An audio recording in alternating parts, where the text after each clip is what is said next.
Hello, my dear viewers. This amazing story will be very instructive for you. It is very interesting and beautiful. I wish you enjoy watching it. Katie stared at the familiar interior, unchanged since the 80s.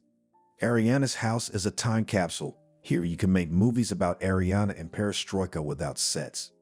All the achievements of developed socialism are gathered in the old house. Yugoslavian wall crystal, the walls of which did not know drinks and sauces. Color TV, carefully tucked away under a napkin so that the kinescope does not fade. Multicolored carpets thickly covered both floors and walls. But today something had changed. Invisible, intangible, almost indistinguishable. What did you do, Ariana? Vacuumed the giant rug that covers the coldest wall? Cleaned the red floor lamp? Finally got rid of the record player and the records that already have dust on them as thick as a finger? No, the answers were all negative. The change was on some other intangible level. Oh, Kathy, whispered dreamily to Ariana, who looked a dozen years younger. What a man! Oh my God! Oh my God!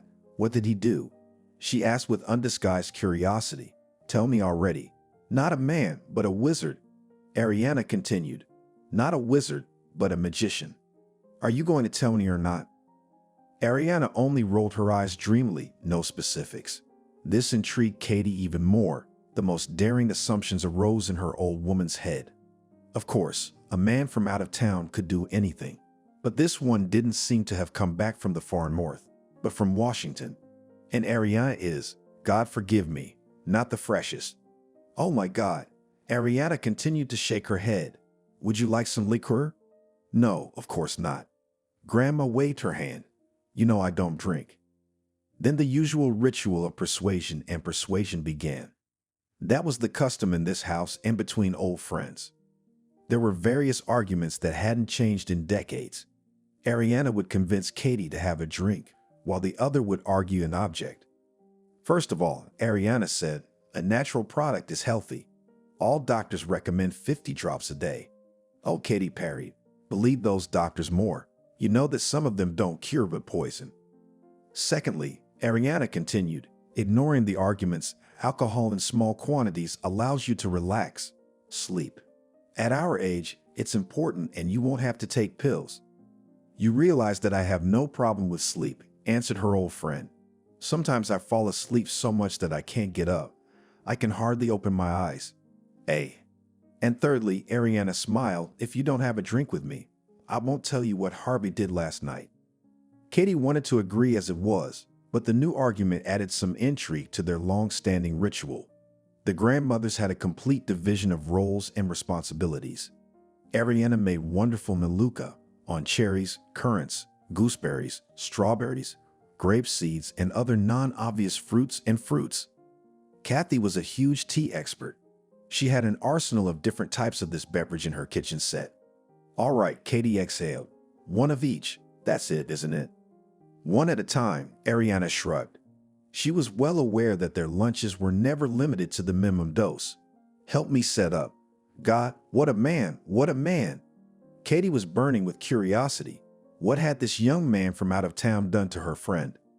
Look at her. She's 10 years younger. Her gait had become firmer, and now she could playfully be called a grandmother instead of an old lady. And after all, she was going to die last week, even found out the cost of the coffin and funeral services. Why are you sitting there? Ariana's frightened voice brought Katie out of her slumber. Come on, raise your hand. Say your name. I'm fine, the old lady said. I haven't had a stroke. I'm just thinking. What are we going to drink our liquor with? You know what, with marmalade. Remember? Ariana hesitantly reached into her bag. The bag of sweets was there. According to their long-standing ritual, she brought marmalade slices, the kind sold in the collapsed USSR. That union had swallowed up not only their youth, but also their life guidelines. It would seem that in the 30 years since the signing of the agreements, new goals and values could have been discovered. But the old ladies lived in the past. Hence this interior frozen in time and rituals that have not changed over the years. Oh, how good, Ariana said, savoring her prune liqueur. Can you taste that noble flavor? Like when Brezhnev was in power. Yes, Katie agreed, but she drank the first shot in one gulp out of habit. It was a nice giddy feeling, as if she'd get an advance tomorrow. You know how to make something delicious out of nothing, just like under Gorbachev. That's just the way it is, nodded the neighbor. Kathy and Ariana are old ladies, dandelions of God. The former has a dog, a family member, the latter a cheeky cat. Kathy once had a husband and a son, but both were taken away by the fate of the villain. Now she lived out her life alone, clinging to the past with all her might. Ariana had a husband and a beautiful daughter. The daughter went to study in the Czech Republic and therein established herself. For her sake, Ariana had to learn the internet, but the signal in the village was unstable. The other day my daughter called me. Ariana shared the happy news. Imagine, she's pregnant. That's it. I was already afraid that I would not live to see this happy moment. If only I would have a year to live, to see the hair, pregnant. Katie said with ill-concealed envy, she's not pregnant for God's sake. She's only 35. Ariana exclaimed. Life is just beginning, as they say. She says she's going to have a baby by herself. Congratulations, her friend said, but not sincerely, furtively wiping away a tear. Katie thought that the only person other than the mailman with whom she kept in touch might not have been so saddened by the news. Her son, alas, had left no offspring. And then, as soon as Katie was ready to go, she'd be the end of the line. I wish I could feel happy before I die, just once. Listen, Ariana, said the old woman. So what did that rascal do to you yesterday? I don't know how to tell you. Ariana smiled. It's awkward. If you don't know, then there's something to say. Come on, ease your soul, Tony. Oh, of course there is something to tell, Ariana exclaimed. My God, such a man, such a man. Come on, don't bore me. All right, Ariana showed leniency, but I'll have a second one, just to loosen tongues. All right, Katie nodded. This time she didn't even play the usual ritual of persuasion, which earned her a puzzled look from her friend. Curiosity was getting the better of her. Rumors about Harvey had already spread throughout the village. He specialized in old ladies. Maybe she, Sabrina, should try her luck? So listen, Ariana said dreamily. I'm sitting, not touching anyone. A while ago in the auto shop, I smiled luck. Such a beef bones picked up a beauty. I'm making cold cuts. Want to see? Enough of this nonsense, Katie shouted and covered her mouth with her hand, frightened. Ariana's eyebrows rose to her forehead. They hadn't raised their voices at each other in this house in years. Nothing could mar their friendship, neither sorrow, nor joy, nor inflation and devaluation. And here, so, envied her friend. Well, let her suffer some more. Let her be patient, while she, Ariana, tells me in detail about her adventures. Oh, you impatient girl. Ariana smiled and pinched her friend under the rib. She gave a funny yelp and twitched. Look how the blood plays, the way it's bubbling. I'm sorry, Katie waved her hand. Something came over me. You know, once in 100 years, a grandmother shoots. Okay, Ariana waved her hand. Where was I? So I'm sitting there, building my legs. He walks in with all the gallantry in the world. What do you think he was holding in his beautiful hands? Harvey's head was falling apart like the Soviet Union in the 90s. The pain of falling from the very top of the social order to the sinful earth seemed unbearable. Just yesterday, he was a deputy, appeared on federal channels and influenced the state agenda. And today, he is literally thrown overboard in political life. He has to give up all benefits and privileges, take a step back. And all for what? Some poor animal that he had the misfortune told. Why did I go into that forest? Harvey wailed, rubbing his temples. I could have gone to Turkey like a man, or the Philippines. But no, patriot, God forgive me. A meeting with a political technologist named Harry was scheduled for 10 o'clock in the morning. He was already waiting in the guest house, where the former deputy usually held talks. Looking at the luxurious government summer house, Harvey felt wistful. He would have to vacate this nest in the very near future. For good? Good morning, Harry said obligingly. I'd had 2 cups of coffee already waiting for you. The political technologist had a strange habit of translating time into non-obvious objects. The flight was delayed by 5 cigarettes. Anyone had to strain their wits to translate cigarettes, cups of coffee, or capitals into minutes and hours. But Harry still had more advantages than disadvantages. Most importantly, he never failed. His thinking was ahead of time, like a jet airplane traveling faster than the speed of sound. "Hi," replied Zero, taking a seat in the chair. "Listen, I'm sorry about my appearance. I was working with documents all night last night. Last day. It was necessary to properly shake out the archive, so as not to pull anything with myself." "I see," smiled the political technologist. "But Harvey, why keep these papers in your hands? The whole world has long ago switched to digital. It's time to give up paper decisively and irrevocably." What he meant, the ex-deputy did not understand, but nodded just in case. He looked at his interlocutor through the veil of headache. Expensive watch, stylish shoes and pants. Also the stupid beard that aged him. But I guess it was fashionable now, or he wanted to look older than his years. "I'm a total failure," Harvey exhaled. "I'm no longer an MP. I saw it on the news," Harry nodded. "But it's not the end of the world. I'm beginning to feel like my whole life has been wasted," the politician continued. "Everything I've dreamed of, everything I've thought about, it's all slipping out of my hands. Even this summer house. These are temporary difficulties," the political technologist said firmly. At the right moment, his voice went from subservient to commanding. "Your name is in the news so much now that it could well be converted into victory." The word fell to the floor of the guest house with a terrible clatter. That's not something you say out loud here. So Harry was so confident in his abilities that he was even willing to break the unwritten rules. His cheerfulness passed to the former deputy and his mind cleared. Now he too was ready to act. In victory over what? Harvey asked. The confident voice of his interlocutor made him feel better, and even his headache became less. "The gubernatorial election is coming up," Harry whispered. "In your hometown." "Oh, the southern capital." It wasn't the biggest city on the map of his homeland, but it was also very important. After all, it was from there that he started his way into the big political sport. It's where he got his first ranking and his first professional injuries. But can you win where the real political heavyweights are against you? And they're bound to come around. "Do you really think I have a chance of winning?" Harvey asked suspiciously. "Yes," Harry nodded. "But you got to work. You got to work. So that the electorate can see your determination and assertiveness. Your best qualities." Harvey stood up and paced the room in excitement. The headache was gone. It must have been the adrenaline, excitement, and anticipation of future victory that worked better than aspirin. He even saw the slogan of the election campaign. "You asked me to come back. There's nothing to do in the capital. There's plenty to do back home. And who needs this Washington? It's a sleepy kingdom. No movement, only construction." "We need a strategy," said the former deputy with excitement, "so that I don't get shot down early in the process." Harry smiled and, like a magician, pulled a folder out of his sleeve. Harvey could have sworn it hadn't been there a second ago.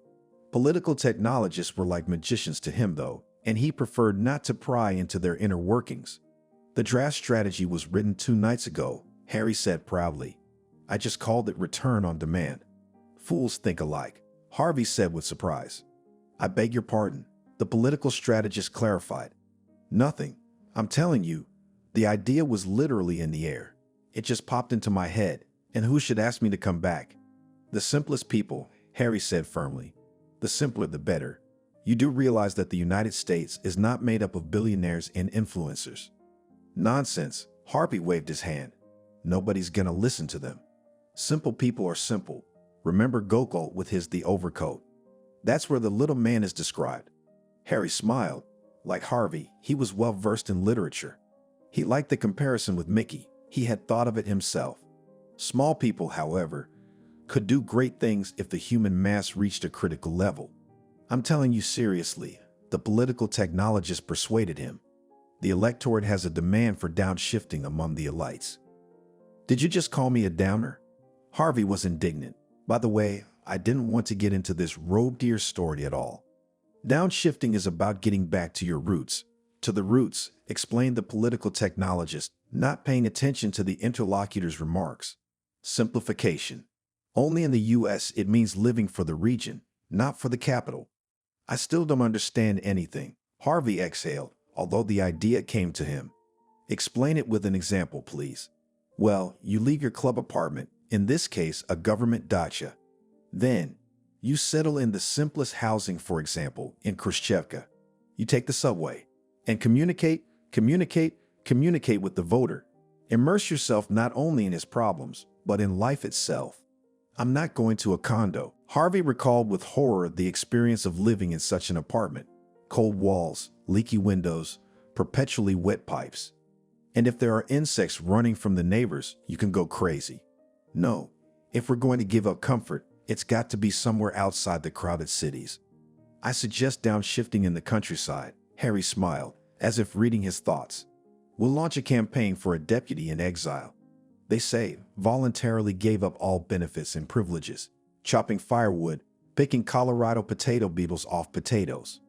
Dives not to the bottom of life, but in the thick of it, and we'll save up the response. And when it reaches the mass we need, we will announce our participation in the gubernatorial elections. Said Harvey. It's an interesting idea, but I see a catch in it. Suddenly, the national anthem played loudly in the room, and Harvey and Harry jumped up from their seats, out of habit or instinct. Katie tried for the second day in a row to find an explanation for the transformation of the village. Was it really about this visitor, or as her grandmother called him, the return? He'd been here before, a long time ago, as a young boy. He'd been on TV later. She remembered him right away. Katie's memory for faces was excellent. But why he'd been on TV, she didn't. Where had he been for so many years? Maddie, Katie begged, tell me what he did to you. I won't leave you alone. Oh, Kathy, said the old woman rudely. All you want to know is like that Miss Marple from the TV series. Who? Katie asked and crossed herself just in case. She preferred not to watch foreign soap operas. You know, the old detective, the villager explained. I don't have time to talk to you. I've got pigs to feed, poultry to clean. But Harvey, of course. Did I tell you I was interviewed later? Maddie rolled her eyes dreamily, and envy gripped Katie's throat with steely fingers. Why were they lucky and she wasn't? She had to find out what this city returnee was doing in their village. And she'll be interviewed later too. So I'll help, Katie smiled. I'll help with the pigs and the poultry, and you can tell me all about it. Of course you will, Maddie said admonishingly. That's why you came to visit me, and then we'll make pancakes together. With our teeth, what else is there to chew? Katie couldn't stand that active old lady. At 67, Maddie still kept a huge household. It wasn't uncommon for her to invite her friends over for a sit-down tea. But in reality, to participate in her agricultural battles in the stable or in the field. Maddie could hire people, but she didn't like that. Close and distant friends, of which there were 100 in the village, were another matter. What do I feed the pigs? Maddie asked, as if she couldn't see her friend's gaze of excitement. Bread. It's expensive, but I've got to deal with Barry. The one who runs the store, Katie said with interest. Barry is a prominent man. In his 60s, he was divorced for the 6th time and was again the most promising groom in the village. Yeah, smiled Maddie, my old companion. Anyway, he gives me all the bread they don't take away. The bread and the loaf. I slice it up, soak it in water, and feed it to the pigs. Follow me. Katie, in her old age, preferred cozy gatherings with Ariana, with a little Naluka. But the trouble was, yesterday she told me exactly what Harvey had done to her. She said something about an interview too. And the next morning, Katie forgot all about it like a blackout. As they say, the third drink was too much. And now she needed to find out what this returnee was doing to the old ladies and why they were lining up for him. And I said to Kalinka, suddenly switched Maddie, why do you come to us one by one? Wouldn't I have gathered a dozen at once and made everyone happy at once? You can do it, I tell you. Just like that. Intrigued, Katie tried to remember what Ariana had told her yesterday, but her memory refused to help. That's what she said, nodded Maddie. Why are you cutting the bread so big? Make it smaller. They're pigs, not bears. Now we're talking. Get the hose, we'll soak the bread. Dumping the slices into the troughs, Katie went to the gate. It was good that Maddie had a hose so she wouldn't have to carry water by hand. The hose was on the ground, and the old woman had to bend down to pick it up. Maddie nimbly, despite her age, put on the nozzle and selected the rain mode. Her lips moved, but the water from the hose absorbed the sounds. There he is, she said, on top of him. And I say, no, I can't do that. He came from the side. He has a beautiful singing voice. I can't hear anything, Katie screamed. She was terribly curious about what the returnee had been doing to that old lady yesterday. From the side, from above, when the water softened the bread, Maddie opened the stable and the pigs raced to the troughs. One of them caught Katie and she almost fell to the ground. She held on. The pigs chomped on the bread and in a few minutes had eaten everything they were supposed to. They started licking the troughs. Look at the backs. She began to brag, stroking the pigs lovingly. That's what a loin will be. And the scapular part? Just like in the textbook. You're boring me, Maddie. Katie exhaled. I need a rest. Go on then to tea, said Maddie. And then after tea, we'll do the bird, God willing. Katie sincerely hoped God would spare her this time. At her age, such exercise had brought nothing but pain in her lower back. She would never have gone to Licka's house if it hadn't been for curiosity. Maddie's tea was scalding hot even in her hands. So while Maddie sipped from her mug, Kathy sipped on her drink. Something's making me feel heavy, she whispered. Shall I lie down? Of course, answered her friend fearfully. Why does it hurt? Did I kill you? No, it's fine, Katie said, stepping into the only living room. It's all right, old girl. At her age, lying down in the middle of the day is the order of the day. Young people don't have that luxury. Young boys and girls have a million things to do. They don't even have time to sit down. Katie trudged back to her bedroom, with Maddie wailing next to her. She was already embarrassed that she'd called her friend to help. Don't worry about it. I'll just lie down for 5 minutes and it'll go away, Katie said. She walked into the bedroom, saw the bed and the nightstand, and it all made sense to her in a flash. You old, Simeon Dobna hissed and went at Maddie, raising her hand. She crossed herself and shouted loudly, calling for help. But no one heard her. The national anthem of the United States was on Harvey's cell phone with only one number displayed. Colleagues called it his employer, but the former lawmaker considered it merely an intermediary between him and the people. He didn't expect a call so soon. He hoped to rest for another week. Will you vacate the dacha as agreed? The voice asked. Or have you already called the television and the support group, and are you going to build barricades? As agreed, Harvey said rudely. He saw Harry making signs and said, I got a second line. I got line 2. Just a second, he said, and turned off the microphone. It's them, isn't it? The political strategist whispered, It's them. Don't whisper, I turned the sound off. Harvey whispered back. Something to say? Yes, Harry nodded his head. Turn on the speakerphone and say to the camera that you're going to the country. That you'll never need this cottage again. Just a second, I'll put the phone on. That's it, action. Harvey straightened up, fixed his hair, cleared his throat. He turned on the microphone, and with it, the speakerphone. Smolny? He asked in a deliberately rough voice. I have already told you, and do not ask me to stay at this dacha and write memoirs to your tune. Never and never, do you hear? What? The frightened voice on the other end of the wire trembled. Do you feel bad? I'm fine, shouted Harvey. I feel great. I'm going away. I'm going to the country. I'm going to spend the rest of my life working with the electorate in the field. I'm going to get up at 6 in the morning, shoveling snow, giving lectures. Then the former MP saw Harry shake his head. I'm going to teach the kids lessons. Harvey, is everything all right? His voice was completely disoriented. If we have to, the cottage can be delivered a week late. Not a day later. The former deputy cut me off. My last word tomorrow, and that's it. That's it. I don't have time. The people are waiting. See you soon. Harvey spent a long time in his head selecting an offensive word that could be used to call his interlocutor. Traitor? Probably not. He's lying. Crook? Not proven. Bribe taker? Never been caught. Finally, Harvey just hung up the phone and looked at Harry. He turned off the camera and gave him a thumbs up. That's a good start, he said. You're not the ones getting kicked out. You're the one who's leaving. You voluntarily resigned, didn't you? Of course, nodded the former deputy. He remembered a long and detailed conversation with one of the most senior officials in the country. The voluntary resignation was possible thanks to their agreement. Tomorrow we will meet and discuss the details of our campaign. You're ready to win, right? Harvey spent the rest of the day packing his things. He had accumulated a lot of things over the years of living in this country house, which he habitually called the country house. Gifts from his travels, memorabilia. Here, for example, a large African drum. A gift from colleagues from South Africa or Congo. What a thing. I'll give it to an orphanage, Harvey thought. Or a giant traffic wand. 2 meters high, it looked like a wizard's staff or a stick of Santa Claus. He was given this trinket by the head of the traffic police on his anniversary. Must have given it to him. The thing is stained and bulky. You can't give it to an orphanage. You can't take it with you. I decided to leave it for his successor, who will live in this luxurious house. By morning, everything was packed.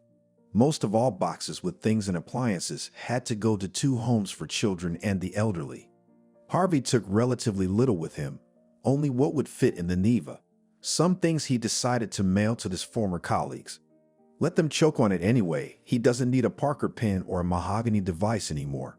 At exactly 10 o'clock, the political technologist arrived again. This time he was brought in. "Are you resting at all?" Harvey asked him. "We have no time to rest," Harry parried with a smile. "Let's go quickly to discuss the details of the plan. There's not a minute to lose." Seated in the guest house, the 2 men resembled Anthony and Lucy discussing a battle plan with the Whites. Only it was the younger man acting as strategist and the older man listening intently. Harry spread out a folder, and in it were the results of surveys, some charts, a visual style. "So, Operation Comeback," said the political strategist. "The goal is to become the head of—" "Don't say it out loud," Harvey asked. "You know there might be ears. Head of the village, period." For his experiment, Harry chose a huge village in the area they were interested in. The name was poetic. It had once been a thriving village with manufacturing and life. A school, a dispensary, and a dozen stores remained. Ruthless urbanization has not left the settlement a chance to become something other than a place for recreation of townspeople. According to the documents, the population is almost 3,000 people. The political technologist brought him up to speed. In fact, only dacha owners and pensioners live here. More precisely, pensioners. There are 1,000 of them here, according to the most modest estimates.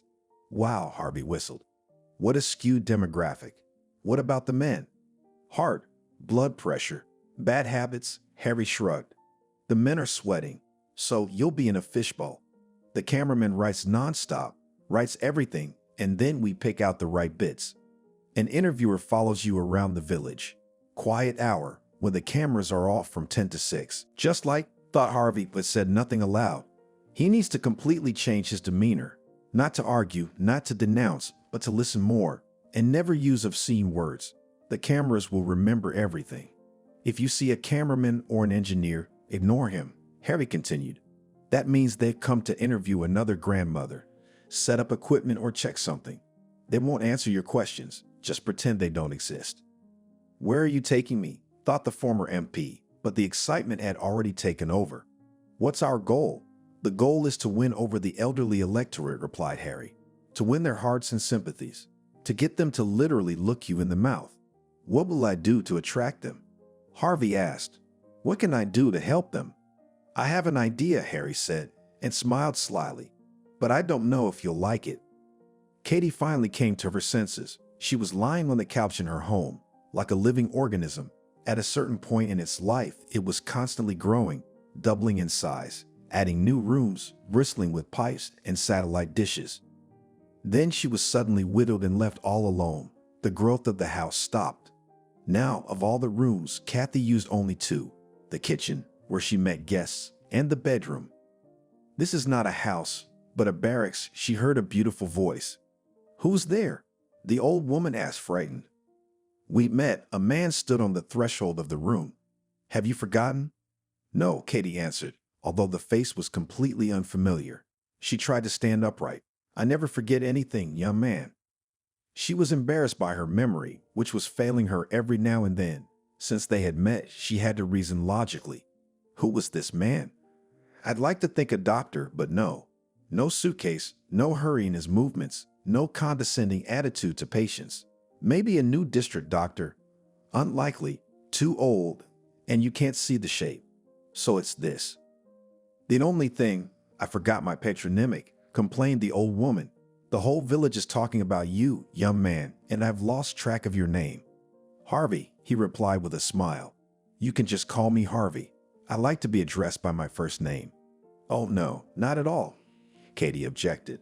There's no such thing as a slight, and there can't be, especially not with a man like that. Well, yes, agreed the guest. You were ill, remember? I walked you home. Ariana asked me to. I couldn't refuse a woman like that. Katie was embarrassed for the second time. What happened at Maddie's house? They'd had a fight, but the subject wasn't obvious. Oh yeah, a month ago she lost a book, a volume of Bulgakov's White Guard. Then Maddie had called her a senile person who couldn't remember the simplest things. And today she found the book in her friend's bedroom and lost control of herself. Mutual reproaches, scolding, and even abuse, Katie still remembered. But what happened next? Where did this handsome man come from? He looked about 40 or so. He's still young. She knew at 69 that 40 was the prime of life. Are you feeling all right? Harvey asked. Shouldn't we call a doctor? No, son, sighed Kathy. Who feels all right at that age? Rheumatism, blood pressure, sugar, it's all getting worse. And sometimes, just the weather makes my joints ache. And it's so depressing, like in Uncle Fyodor, remember? Your paws ache, your tail falls off. And she began to list her illnesses for a long time, confessing to a stranger as if to a priest. Then she switched to internal problems. A small pension, a meager choice of food in the grocery store, an interesting series on TV, and even those go on the third round. At some point, Katie realized that her guest was waiting for something. And for the umpteenth time that day, she was embarrassed. Oh, I'm sorry, son, she wailed. Standing there like an intruder, I didn't even offer you a seat. It's all right, the man replied. You better show me where the light is. Light? The old woman was surprised.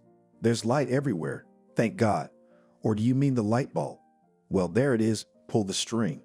Oh, I'm sorry, I was complaining about my illnesses in life. I feel better now. I'm all right, actually. Well, Harvey said, if you're feeling better, we can get started. Start what? Kathy asked, startled. What do you mean? Harvey was astonished. Why you invited me here? You said it was all the talk of the village, and that you wanted to join in. What did I say? I didn't dare say no. I wish I could remember the details, sighed the old woman, but I'm very interested, really.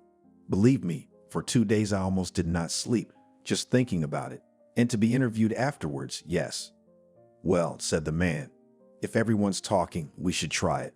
What do you like, the classics or the newer stuff? Harvey had recently turned 47. He didn't consider himself an old man. The fire of youth was always beating in his heart, the light of which was reflected in his eyes. Lately, he had lost a bit of weight. His hair had turned gray, wrinkles appeared, and his teeth began to ache. Now he preferred baths, healthy sleep, and good food. The countryside had all that, so Harry's thought was fertile ground.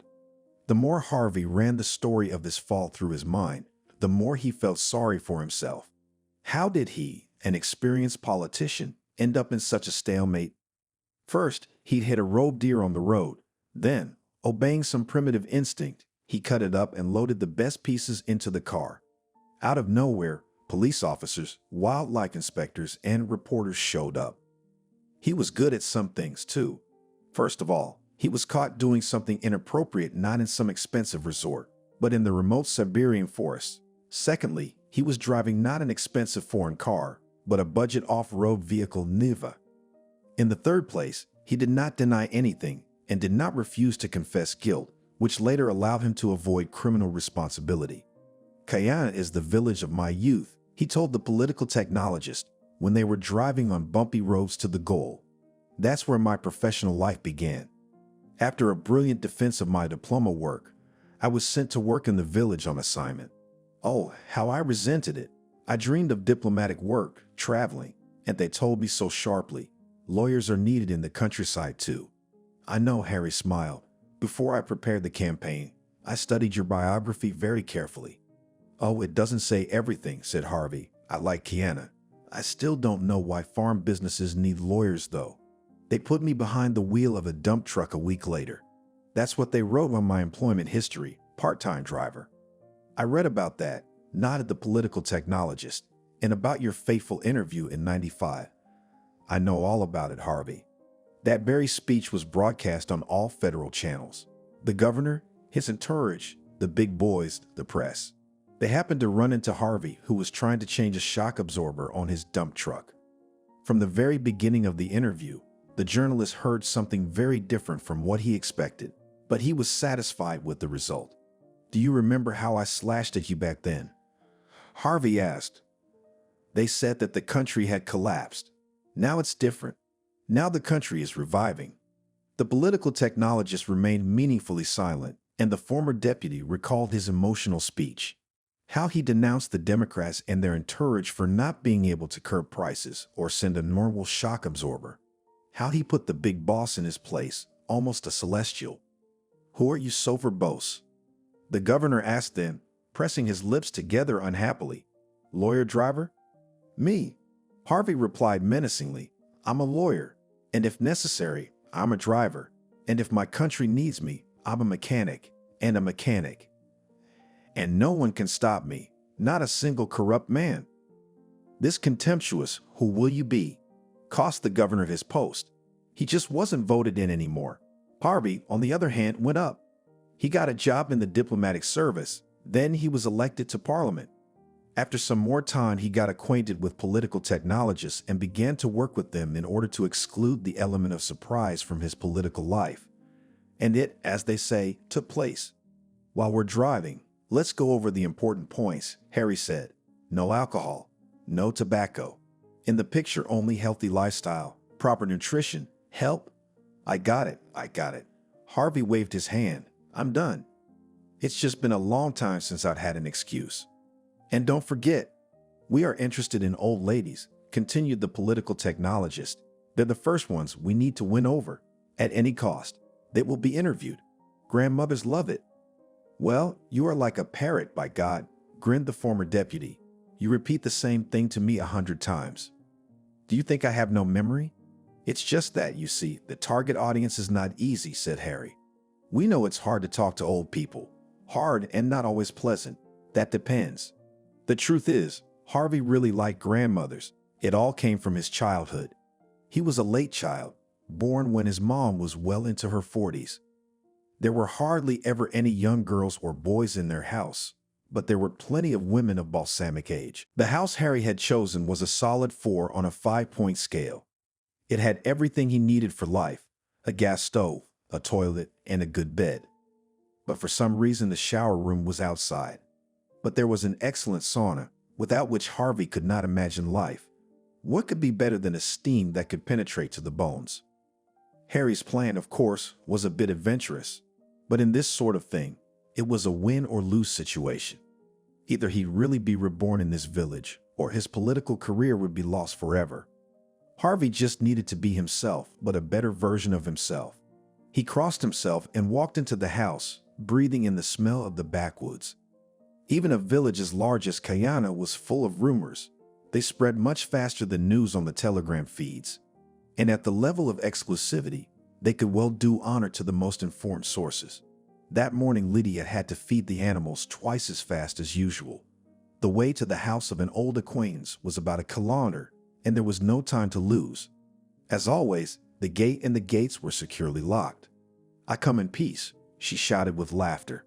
But the landlady did not react to the humor for some reason. There was not a shadow of a smile on her face. She came, she replied colorlessly. If you leave, no one will be offended. Not me. Did you hear what Katie did last night? Maddie asked, standing on the doorstep of a familiar house. The way she threw herself at me, huh? I heard, Ariana nodded. What are you doing here? I wasn't even going to let you on the doorstep. Why not? The villager was indignant. The resentment came over her like a cold shower. Ariana, we've known each other since childhood, and suddenly you say such insulting things. You might steal something from me, Ariana said. She was very sensitive about property. If she lent money or things to anyone, she made a note of it in a huge book. The news that Maddie had treacherously stolen a volume of The White Guard once again strengthened her confidence that there are no friends in life, only allies. Oh, and you too. Maddie flung out her hands. Well, I forgot about this book. Who can forget? It is clock I can forget. Shook her head Ariana. And you, Maddie, never forget anything. As if I didn't know. Resentment came over Maddie. She had come to Nina as an umpire, an advocate, but she saw a real prosecutor or even a judge. Imagine that.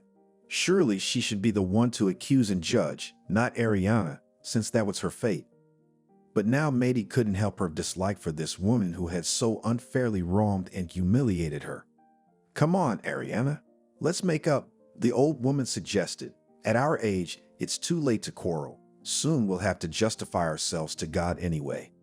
I didn't quarrel. Ariana shrugged her shoulders. Do you have all or nothing? Oh, you? Maddie was indignant. Help me. I came for help. Help me to explain to Katie what a stupid thing I've done. Am I to be known as a thief in the whole village? There's only one person who can help you, Ariana shrugged, and you know his name well. By the way, he treats me better. Maddie said defiantly. I gave him a top-class idea, so that he wouldn't just visit one old lady, but many of them, a dozen.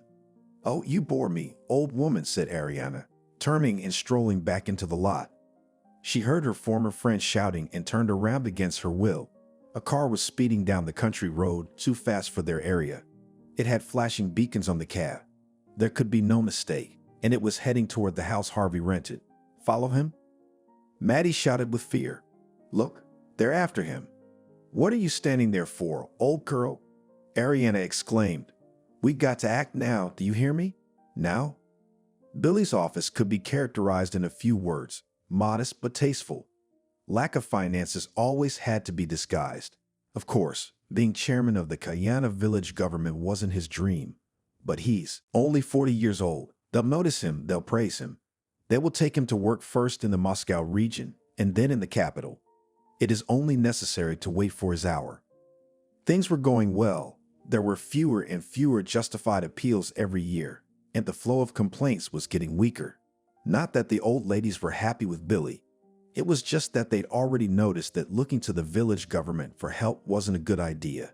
And rightly so. The head himself was in no hurry to prowl around the village and solve other people's problems. As they say, initiative is punishable, and he has already seen it in the career trajectories of his colleagues. Head, you paged me? Carlo, head of the police station, showed up at the door. He did, Billy nodded. The policeman was calling his position by its proper title, and he'd already waved goodbye. After all, being a head didn't hurt at all. Come in, sit down. I have a question. What, from the capital? Carlo smiled. Are you afraid of the authorities? Things were going well in the village until this former deputy wandered in. He would have settled in Kayana, gone fishing and picked mushrooms for God's sake. But no, he organized some kind of endless series that was gaining views on YouTube. And instead of a set, it was his, Billy's, settlement. Instead of actors, it's grandmothers talking about how much fun they had with Harvey Sergeyevich. Why are you smiling? He asked the policeman angrily. I got a call from Washington the other day. They called and explained it to me. And I'm not laughing, you know. And you're gonna stop laughing now. Carlo adjusted his black tie. It was a piece of clothing that had seen better days, stained and wrinkled. The policeman kept forgetting who was boss in Kayana, and the head of the administration had to remind him. He lives and lives, Carlo shrugged. Doesn't break the law, no propaganda, or whatever the right word is. Are you sure? Billy asked. Are you sure about that? There have been no complaints or appeals, the policeman answered on duty, and we have no reason to react. And we have to be proactive, Comrade Colonel Billy said, so that we don't get any complaints, so that we don't get complaints. Carlo was silent. He had enough to do. There were constant burglaries from empty houses in the village. Fortunately, there hadn't been any more serious crimes for years. Men were almost extinct in the village, and the grandmothers were not known for their criminal behavior. Only if someone came to their village and started touring, but that was rare. Have you looked on the internet? Billy asked. Did you see what they're showing our Kayana? Of course I have, Carlo smiled. It's a beautiful place, isn't it?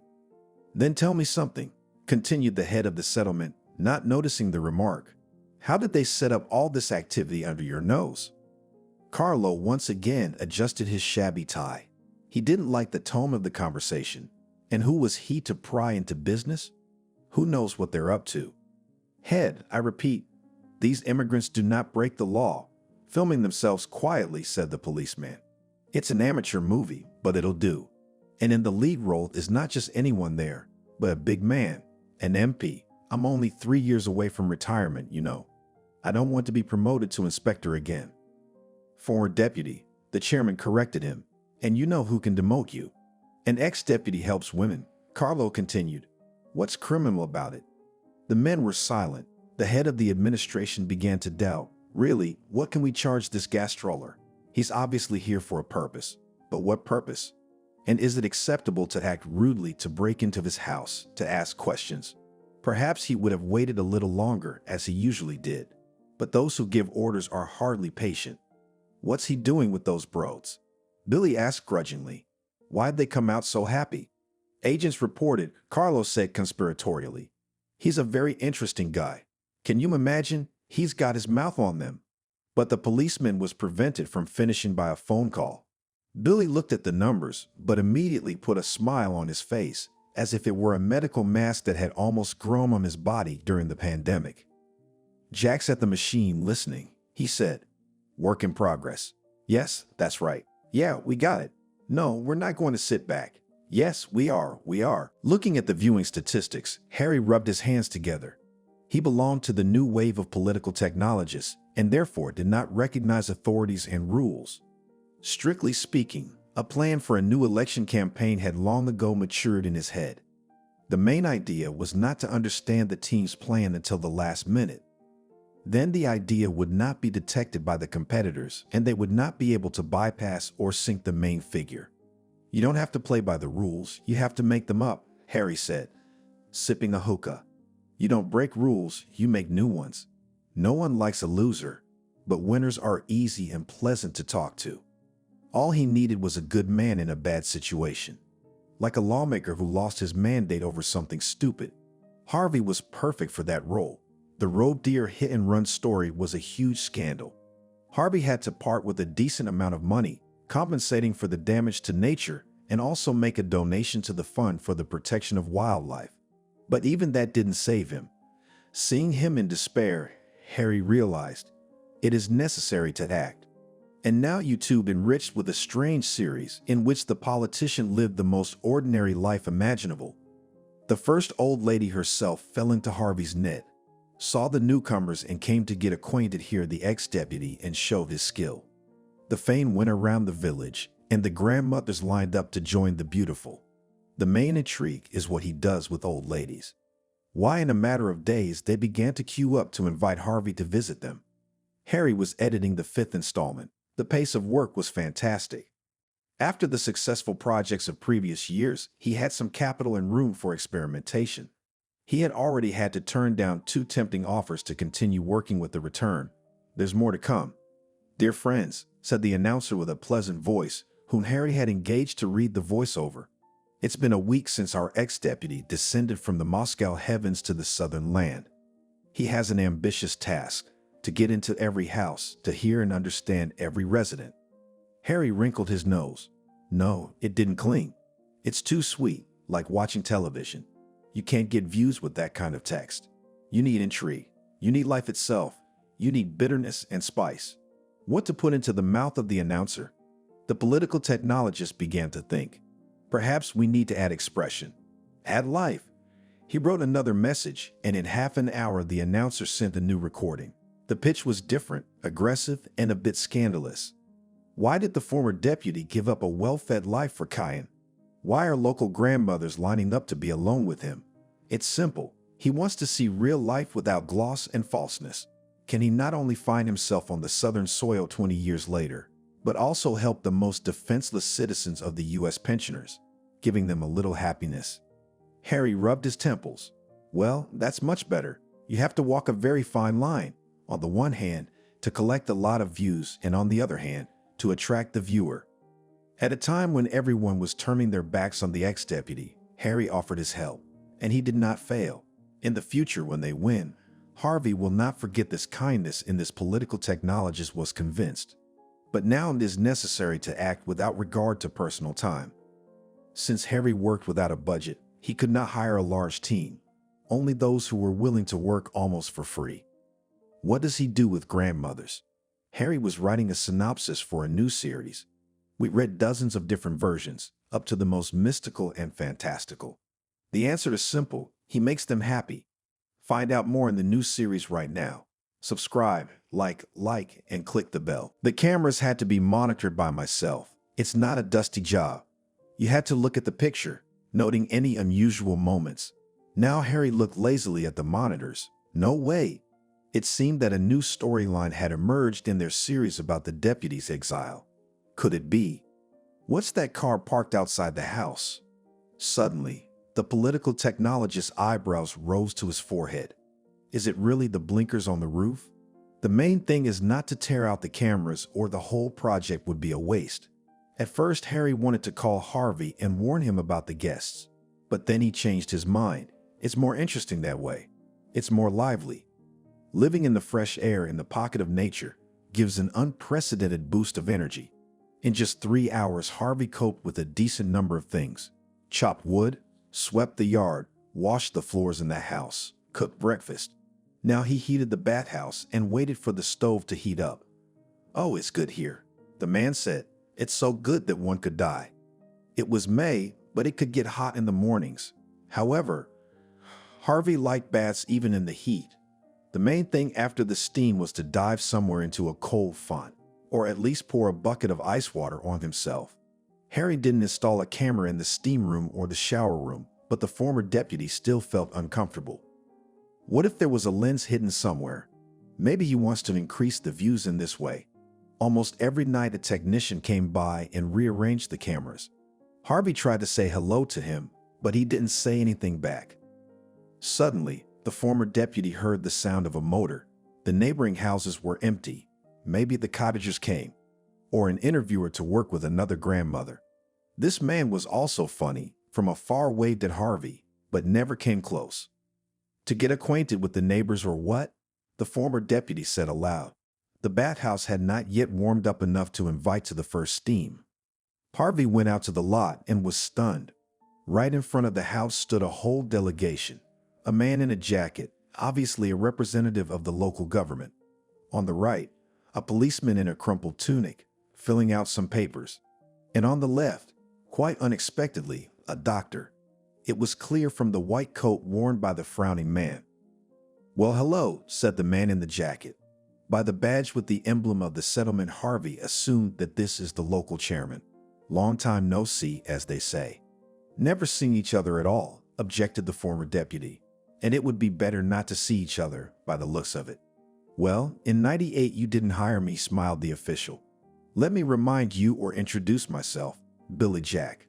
I'm the one in charge of Ariana. You might say all of Ariana is mine." "You've got a good memory," Harvey said, yawning. "There's just one thing you've forgotten. As an elected official, I enjoy immunity with my precinct." "You're no longer an elected official," the policeman interjected sharply. "Come with us, sir. Let's get in the car, and don't make me use force. We, unlike you, serve the state." "Come with us where?" Harvey was surprised. "I'm not going anywhere.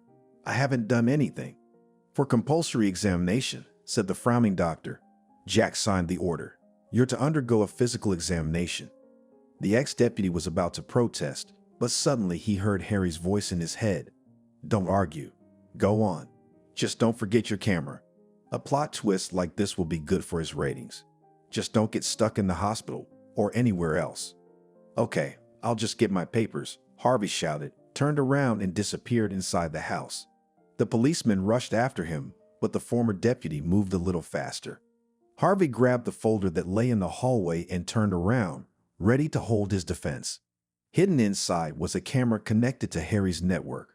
All he had to do to turn the device on was turn one of the clasps. "Freeze," the policeman said harshly. "Are we resisting? Running away? What are you talking about? I just took the documents. Here's a whole folder." "Get in the car and don't do anything stupid," Carlo demanded, thus taking the first steps on the big internet screen, "or I'll have to get my bracelets. They're tight, you know, so they won't scratch your delicate skin." "Am I being detained?" "We prefer a different wording." The policeman adjusted his tie. "Summoned." Requested to appear for questioning. Strongly advised to come in. What difference does it make, after all, if we're taking you to the hospital anyway? I don't think so. What do you think? Harvey asked. What's the point of life? To do what I'm told and not ask questions, Carlo answered without hesitation. So I'm still under arrest? The ex-deputy continued. Silence, said the policeman rudely. Talking to you already, you know what? I'm tired. I got the folder in front of me. My job is to take you to the hospital, and there let the doctors decide whether you're healthy or not. Harvey looked at the screen of the phone. A new message in Telegram. A user with the nickname Harry sent an emoji with a thumb. The former MP smiled. There must be new actors in their show. At least you're not going to hit me. Harvey asked loudly, pointing his folder at Carlo. Depends on how you behave, the cop replied. You've gone all high and mighty up there in Washington. You think you can buy everybody. No, we can't. We're not giving you our old ladies, you hear me? By the way, what are you doing with them, huh? Billy didn't notice the camera. He thinks he's doing the right thing because there was a voice from above. After all, he has an order, however unwritten, and he follows it. There are 1,000 old ladies in the village. What if the uninvited guest has the coronavirus? If he's tested, it'll make everyone feel better. They'll learn a little more about him. Satisfied, Billy jolted in the car as it sped down the rural dirt road. He looked in the rearview mirror at the former deputy and felt better. The person didn't look so dapper anymore. He used to be infrequently disliked on TV.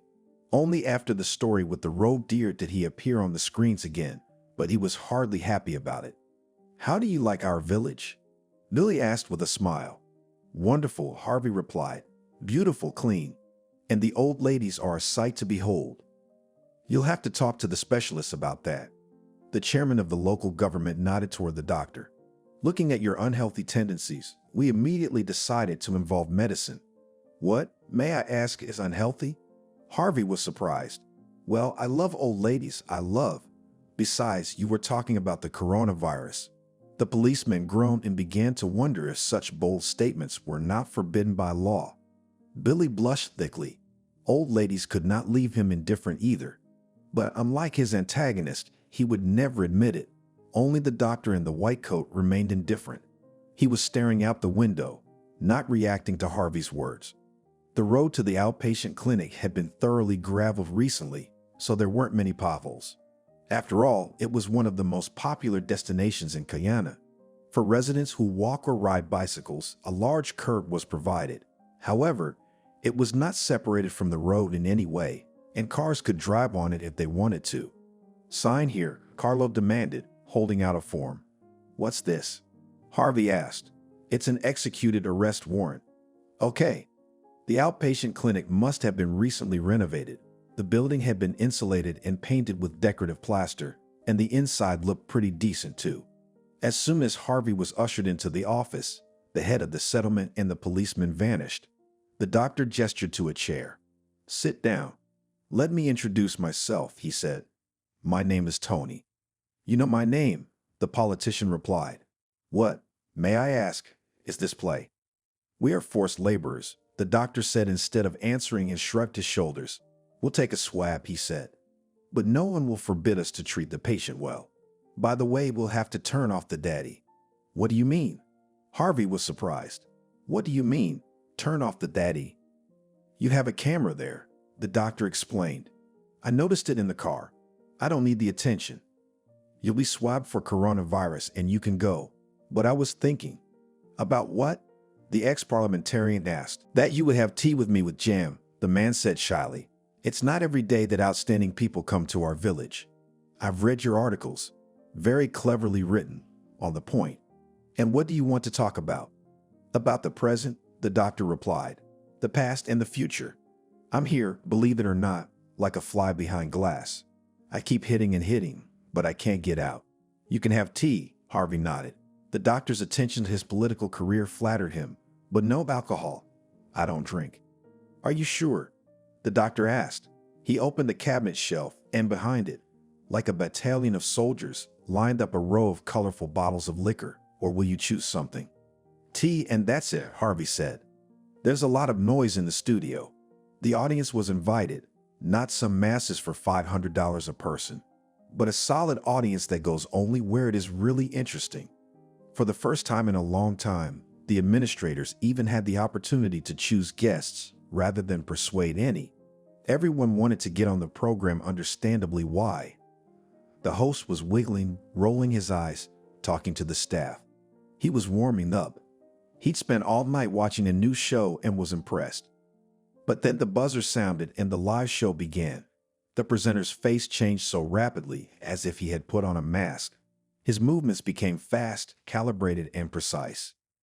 Like a conductor, he looked around his orchestra at the studio, where politicians, lawyers, government officials, and one priest were seated on armchairs and sofas in front of the cameras. All of them were staring intently into the lenses as if they were deciding a matter of national importance. Good evening, dear friends. This is the program Don't Be Silent, and you're with its permanent host androids. Today's topic is I'm Back, a mystery series by a former deputy settled in the countryside. And although the platform for the show is our worst competitor, we still cannot ignore this phenomenon. Let me introduce the guests of our studio. The host began to list the people who had dropped by, but named only the most prominent ones. He corrected his tie and defiantly took a bottle with the sponsor's drink in his hands. He took a symbolic sip and rolled his eyes in pleasure, smiled again and reminded him to keep his cool during the broadcast, not to swear or insult each other. Even though that's what my program's ratings are based on, androids mentally added, "Attention to the screen," he said, and the studio launched a report on the series I'm Back, which had trended on YouTube in just a few days. The journalist, like a real movie critic, evaluated the play of actors, plot, and other important points. He did not ignore the natural scenery of a beautiful village with a rich history. He highlighted the suspicious love of the deputy for grandmothers, his desire and opportunity to spend a lot of time alone with them. Summarizing, he asked a question that interested many viewers. The United States is great, but there is not enough attention for everyone. Only one thing remains unclear. What does Harvey, who shamefully lost his parliamentary mandate, do with our sweet grandmothers? Is it not unnatural and illegal? The hero of the series himself refused to comment. "Objection!" shouted someone, a sitting member of parliament, and at the same time queried Harvey. Don't get it wrong, there was no loss of mandate. There was a voluntary resignation. So let's give the floor to our first guest, Android said, ignoring the rejoinder. This is the psychologist-sexologist, a doctor with great experience, Leslie Dolshinskaya. Leslie, listen to your opinion about our story. The woman laid out a substantial sum to get on television and appear on screens across the country. She hoped to recoup her investment within the first month of airing. The first thing to consider is the age of our protagonist, said the middle-aged woman, fixing her hair, which looked more like a hornet's nest. No, Ander, we're not talking about you. Harvey is well into his 40s, but as we see in the public record, no children, no wife. Why the attraction to old ladies? Of course, I'm not at liberty to diagnose him in absentia, but psychology describes this deviation gerontophilia in detail. Are we talking about a deviation from the norm or an individual preference? Android clarified, demonstrating his extensive knowledge of psychology. Scientists think we're talking about individual preference, but I call it an aberration, Leslie said, nodding. Objection, shouted again. Unlike the psychologist, it wasn't the psychologist who was paying, it was him. You diagnosed without even seeing the person. How dare you? Are you sure that's what he's doing to old ladies? We must draft a new law and license all psychologists. All you want to do is license them, Leslie retorted, as if there was nothing else to do but prohibit and not allow. In the hall began to rumble and noise. The guests shouted and interrupted each other, guided by the invisible hand of an experienced presenter. The bishop prayed loudly, calling for peace and harmony. The two men, Harvey's supporter and Harvey's opponent when he was a deputy, clashed, having exhausted their arguments. They quickly got into a firm clinch. They had to be separated by other guests. It was thanks to such bickering that the program's ratings grew, and it remained on the air in primetime for many years. When the noise and ruckus reached its peak and the situation started to get out of control, the host decided to act. The gong sounded, signaling the end of part one. So we have a special guest on the air. Who is going to set the record straight? Said androids, winking at the camera. Don't ask how we managed to convince him to come on the program. A man named Harry is the creator of the show and also its producer. Let's hear it. There was a round of applause.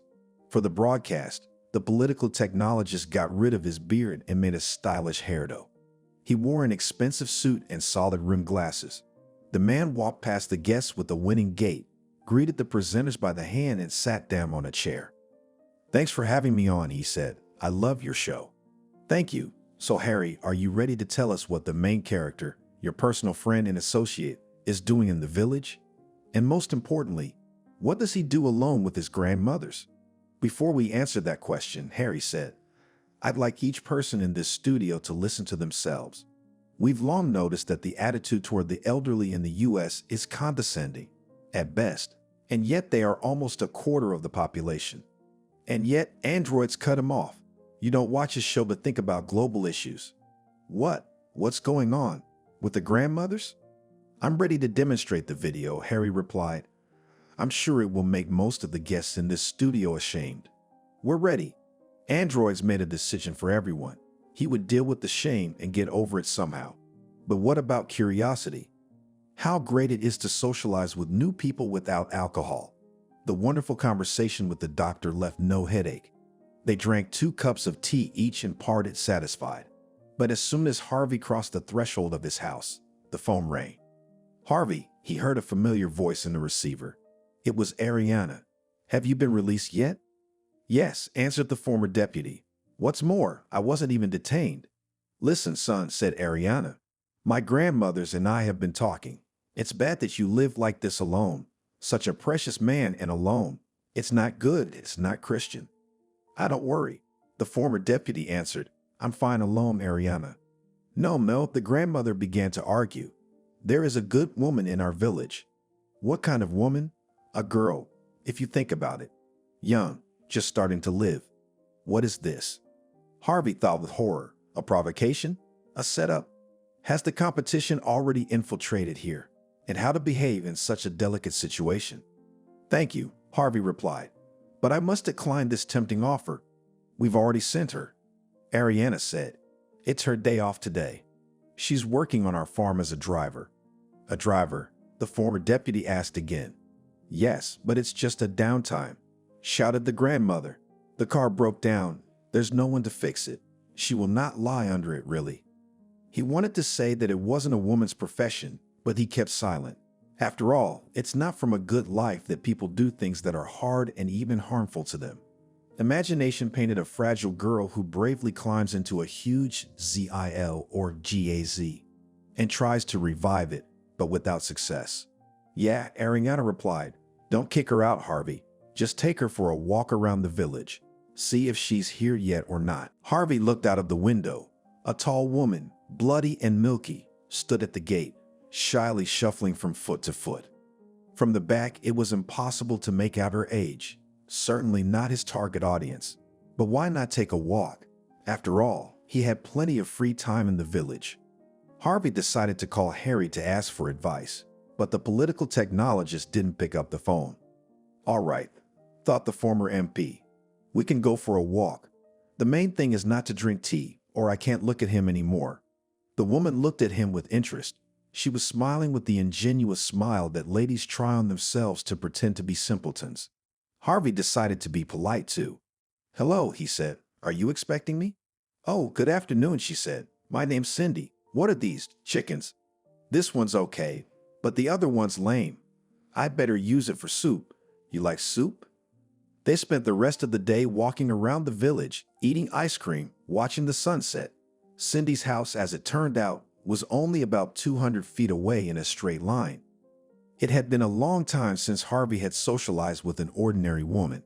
He was surrounded by models, business ladies, bankers, and just plain aspiring ladies. Having cut a few circles around the village, approaching the house of a new acquaintance, they stopped. Maybe you'd like me to do the same. Cindy smiled. Like your grandmother's. Well, she expected Harvey to blush or be embarrassed. But no, he was all glowing. It was as if he'd been waiting for word to get around the village about his interest in old ladies. He got all flush. Why not? He answered, "But not today. Today I'm already tired. Maybe tomorrow." He was quite handsome, and she, in her 35 years, was also very pretty. Only there was an unspoken sadness in her eyes. Harvey looked into them and saw the longing of Shesha. Cindy had waited all her life for a man, not a prince, but just a loving man who could listen and hear. Yet she enjoyed every moment and smiled. You can only see the longing if you look well into the soul. "I had such a good time," said the former deputy, seeing Tatiana off.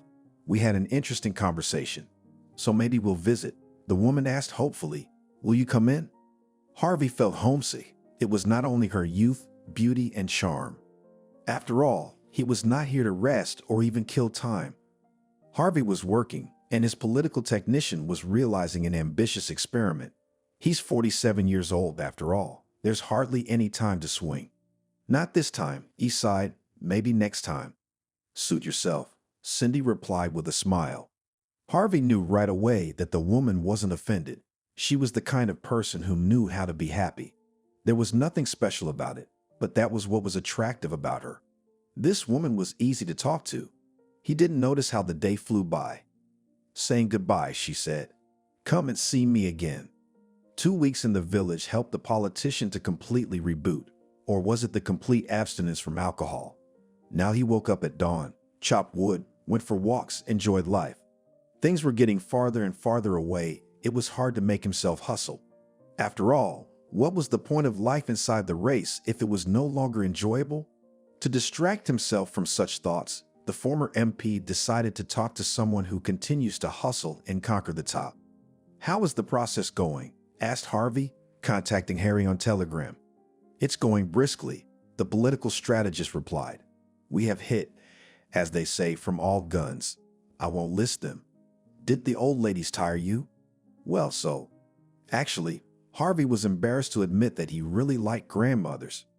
In their person, he found great listeners and interlocutors. He was amazed at himself, how quickly he switched from unnecessary Moscow luxury to unpretentious rural life.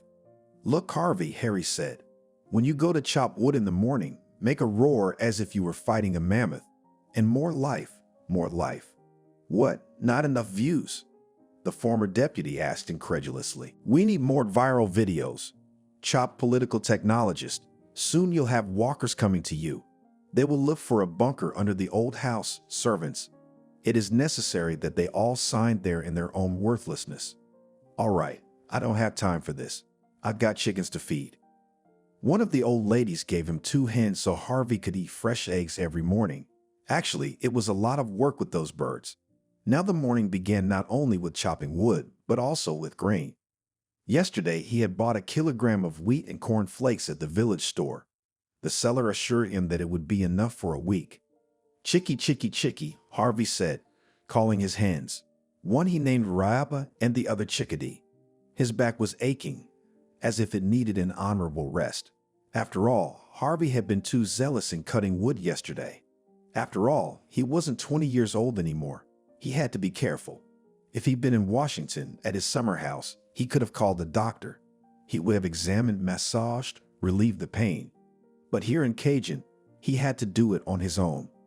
He rubbed some ointment on his lower back and then made a strong bandage. It felt better. Suddenly, he remembered that his new acquaintance had bragged to him yesterday that she had graduated as a nurse. It must be better if she rubbed the ointment on his back, especially since she herself had hinted at visitors yesterday. "Cindy, hi," Harvey said after calling her.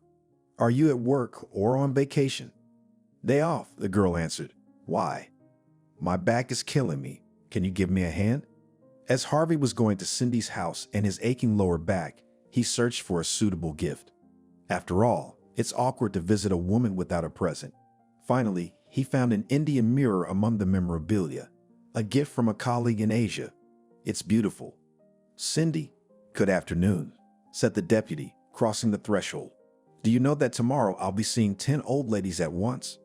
Their meetings became regular, and Harvey's lower back no longer bothered him. Selena had been in charge of the name library for many years, almost since the death of the chief, to whom it owed its name. During that time, the interest in books had had its heyday and its oblivion. Now the fashion for reading was returning. And when Harvey suggested holding readings for grandmothers, she was even confused. Wasn't that forbidden? You see, he explained, I've been reading books for 2 weeks now at the request of our villagers. It started spontaneously. We were talking to Ariana, and I noticed Marquette's 100 Years of Solitude. I picked it up and started reading it out loud. She really liked it. She got all fired up. The other one asked me to read her Pounds of Dough. You know that novel by Orwell? Selena said yes, and now she was setting up the chairs. The guests were about to start arriving, and they weren't old enough. What would Harvey be reading tonight? The old librarian thought languidly of the evening ahead. More than an hour before it was to begin, old ladies began to come in. Was I late? One of them asked, putting a dish on the table. Here, I baked a pie. Let Harvey have one afterward. Such a man, echoed the other. He's so thoughtful, so attentive. I'm the one who said, read for everyone, shouted Katie, and me for that. Can you imagine? Soon the library was filled with grandmothers talking about everything in the world. They were making so much noise that Selena could hardly suppress the urge to shush her. Fortunately, today was a special day. Today was the day God himself had commanded the library to be filled with voices, laughter, and life. At 5 to 6, Harvey walked into the library. He was wearing a fine jacket and tie. A cameraman followed him, filming everything that was going on. The politician paid no attention to him. The old lady started clapping, but the former deputy was not embarrassed. He waved his hand, both greeting and offering to sit down. Took out of his briefcase a tome and began. What have I decided to read today? Said Harvey. The immortal classics. Here, Gogol's The Inspector. Do you approve? What a mess, the successor said. No wonder you screwed up the internet too. If you don't want to listen, I won't tell you anything, the former official replied resentfully. It's not for you to judge me. Offense choked the former head of the administration doubly from the fact that he simply carried out the order of the big bosses, albeit in his own way. How could he know that his every move, every word is written by cameras? One could have guessed. In this situation, the dismissal of the negligent official who showed excessive zeal suited everyone. Except for him, the official, who was left without a job. Where can he go now? He doesn't know much about anything, only to pretend to be active and to organize purchases. He was taken out of his sad thoughts by a phone call. An unknown subscriber in Telegram offered to talk to him. Change your mind. Still called to Washington. Running out into the corridor, the former head of the settlement picked up the phone. Jack speaking. Billy, he heard a steely voice in the receiver. I'm so sorry for your loss. It's not nice to be the shooter. Thank you, the former head replied. Who are you? I have my reasons for confidentiality. Let's not waste any time. I called to offer to get even. You have an excellent chance for revenge. And make some money. Revenge on whom? The former head of the settlement asked fearfully. I have no enemies. One ex-deputy, said the voice. I'll give you 300,000. Doubt seized Billy. 300,000 in his situation, it's decent money.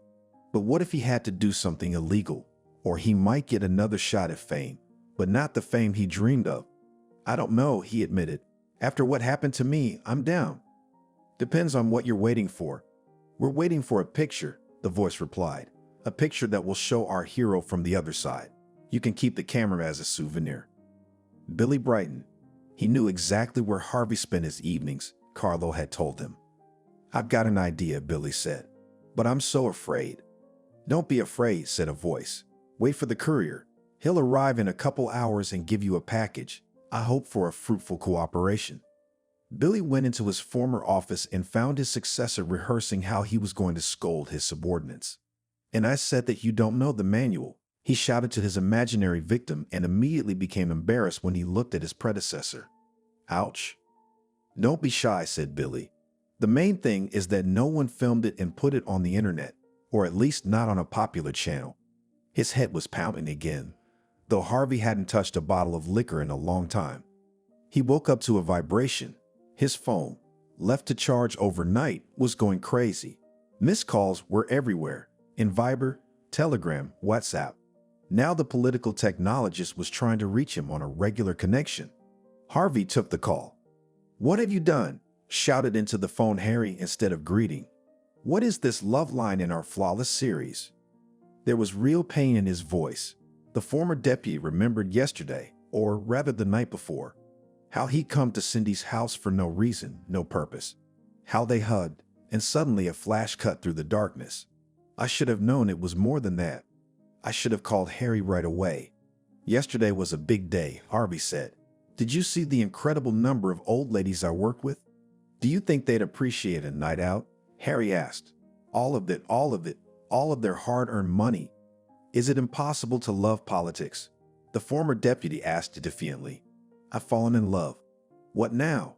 Should I hang myself? Harry was frantically thinking and looking for a way out.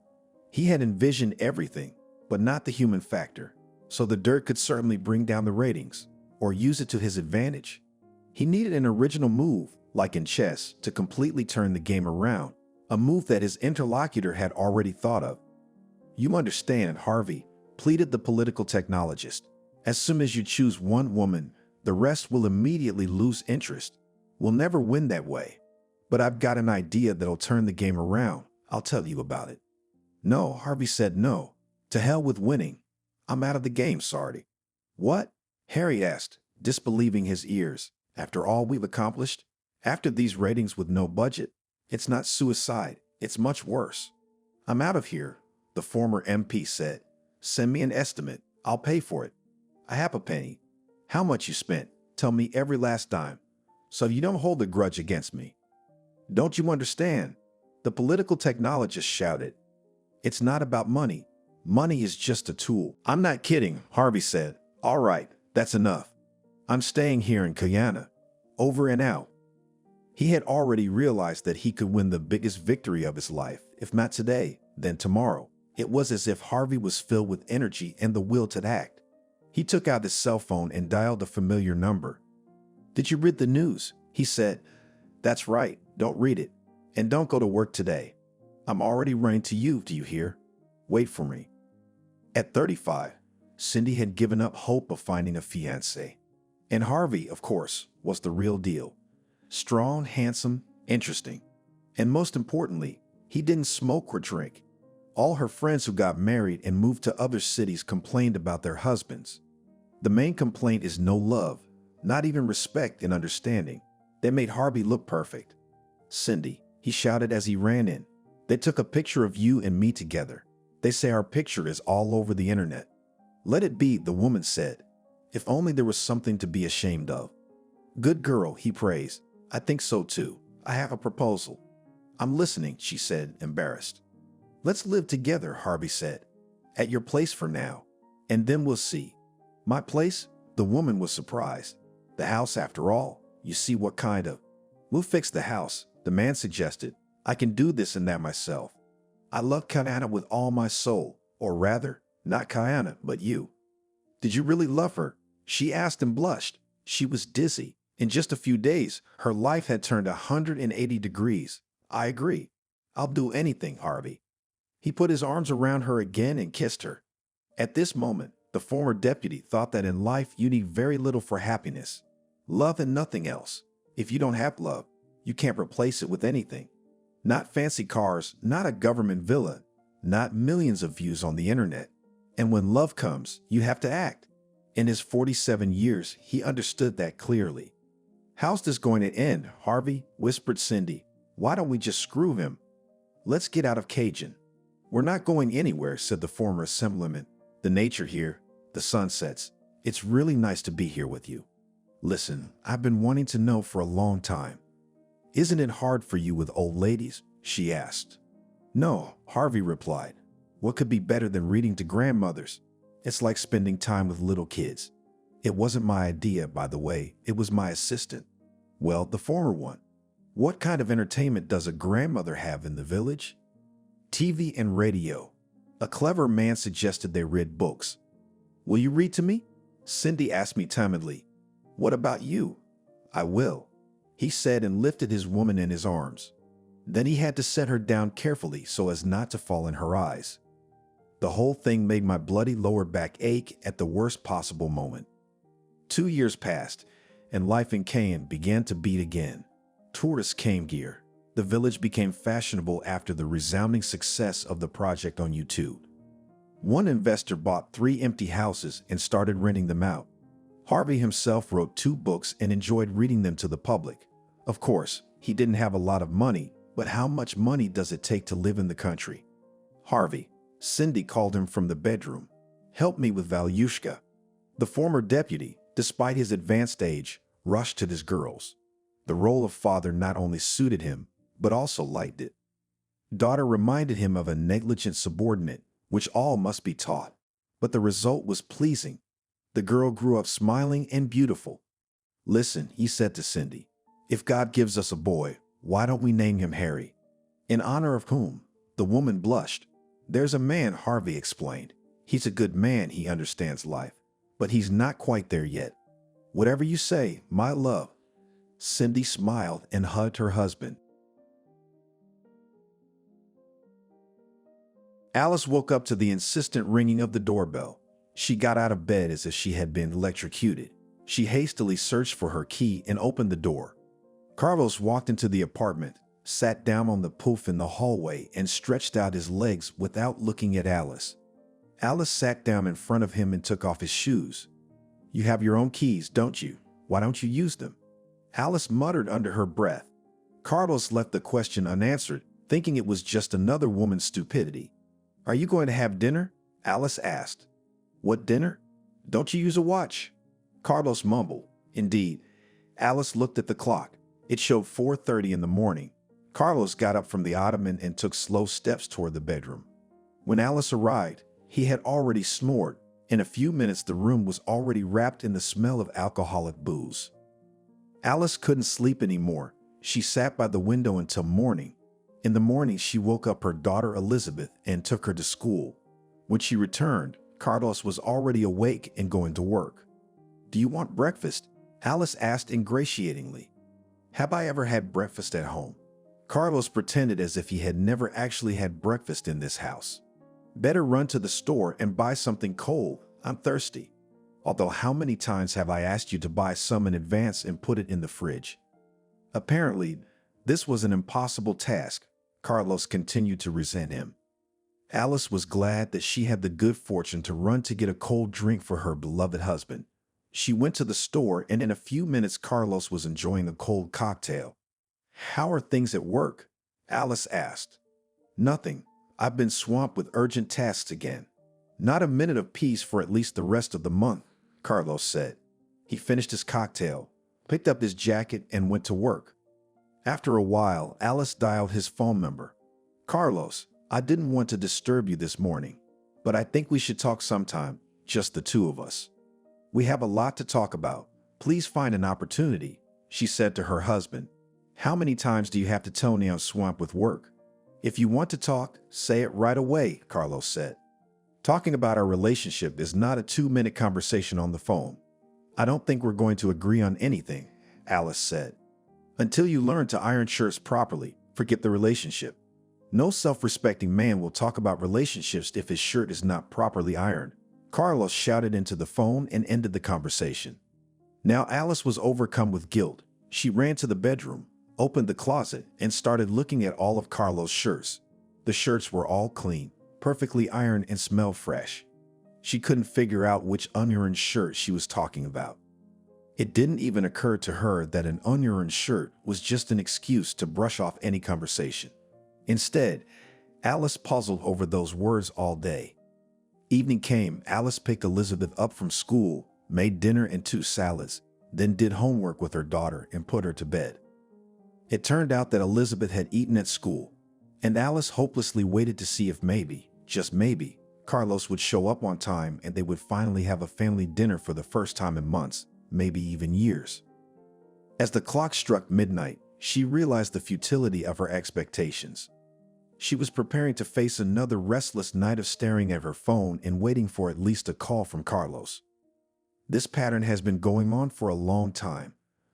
Carlos says he is forced to work day and night, but at night, none of his coworkers have been seen working. All of Alice's attempts to talk came across as cold indifference. Alice walked into the bedroom. In front of the mirror, she saw a framed photograph of herself from 8 years ago. Here she is with a crown on her head. Around her neck is a red ribbon that reads, Miss 2005. This is just one photo from her many beauty pageant victories. The crowns have long been gathering dust in her closet. In those years, when she managed to win one contest after another, the cavaliers followed her in droves. Among them were rich men of respectable age and successful, famous, and promising young guys. Everyone around her was sure that Alice's achievements are provided by one of these men, maybe even several of them.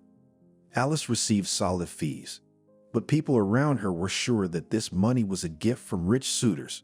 This really hurt Alice, so she promised herself every time that she would build a relationship only for love and only with a simple guy. She wanted to prove to everyone that she is not a frivolous fury, but a normal, serious girl, capable of unconditional love and be a faithful companion. In the end, that's exactly what happened. She and Carlos met by chance. He was in his last year of university and was working part-time as a waiter in a cafe. Handsome brunette with a suspended tongue quickly found the way to the heart of the recognized beauty. Alice idealized their relationship, a beauty queen and a simple, promising guy. Such a union seemed to Alice something fabulously romantic. True, Alice noticed the uneasy character of Carlos, but wrote it all off to the individual characteristics of the man. Friends twirled their fingers at the temple. Some even persistently discouraged the relationship with this insolent young man. But Alice did not listen to anyone. After a while, Carlos said that Alice should leave the modeling business and do something serious. Alice did not resist. Thankfully, she had a good education as a linguist. In the end, she got a good position in an international company. But Carlos wasn't happy with that either. He was always criticizing her work. Foreigners must be looking at you and drooling. That's why you become so uppity, Carlos reprimanded. Alice was very flattered by this. She thought that if a guy was jealous, he loved her. Sometimes she did notice the extra attention from her management and his partners. Carlos didn't always talk it all out, but he never forgot a single instance. After getting his degree, Carlos got a job at a bank. After that, Alice decided that their relationship needed to be taken to the next level. So, after a couple months, it turned out that Alice was pregnant. Carlos was not thrilled with this news, but also did not actively oppose marriage, so began their joint family life. After the birth of Elizabeth, Carlos quickly moved up the career ladder and became one of the favorites of his boss. Alice had to stay at home for a while. During this period, their relationship changed. Although Carlos was not known for his warm attitude towards his wife before, now he began to openly neglect her. He could go on vacation with friends for a few days without warning or not come home at all for several days in a row. Alice looked to herself for blame. A man goes left when his wife can't give him something, her friends convinced her. Alice couldn't find it and continued to suffer. In the end, several years passed unnoticed, hoping to find what Carlos lacked in his family's relationships. Each day was similar to the previous one. After work, Carlos goes out with friends. Alice cooks dinner and together with her daughter wait for him at home. Carlos comes only in the morning. One day, Alice was overcome by curiosity. She stealthily crept to Carlos's phone and began to study his correspondence. She noticed that he was calling and texting a contact named Olivia the most. Turns out Alice knows this Olivia. She's an aspiring singer. She used to be Alice's competitor in one of the beauty pageants. Unlike Alice, Olivia wasn't neglecting any of her suitors. Carlos became close to her after his management sponsored Olivia's concert. In the process of organizational work, he was able to attract the attention of an aspiring singer and gradually became her best friend. Alice, of course, did not know about it. After studying her husband's cell phone, Alice dialed her friend's number. "Katie, hi. I don't think I have any more questions for Carlos. He's hanging out with Olivia. Maybe you don't remember her. You crossed paths with her at the pageant too. What am I gonna do?" Alice sobbed. "What do you think? What does a decent woman do when she finds out her husband has cheated on her?" Katie didn't know what to say, so she decided to just help her friend talk. "A decent woman, I think, would put all emotions aside and fight for her family," Alice said. "To be honest, it was expected from your Carlos," Kathy said. "Kathy, I don't understand why no one believes in our relationship. Everyone has been skeptical from the beginning. He and I have been together for 9 years and still nothing has changed. Why is that? Maybe it is this skepticism that has had a negative effect on Carlos. Alice asked.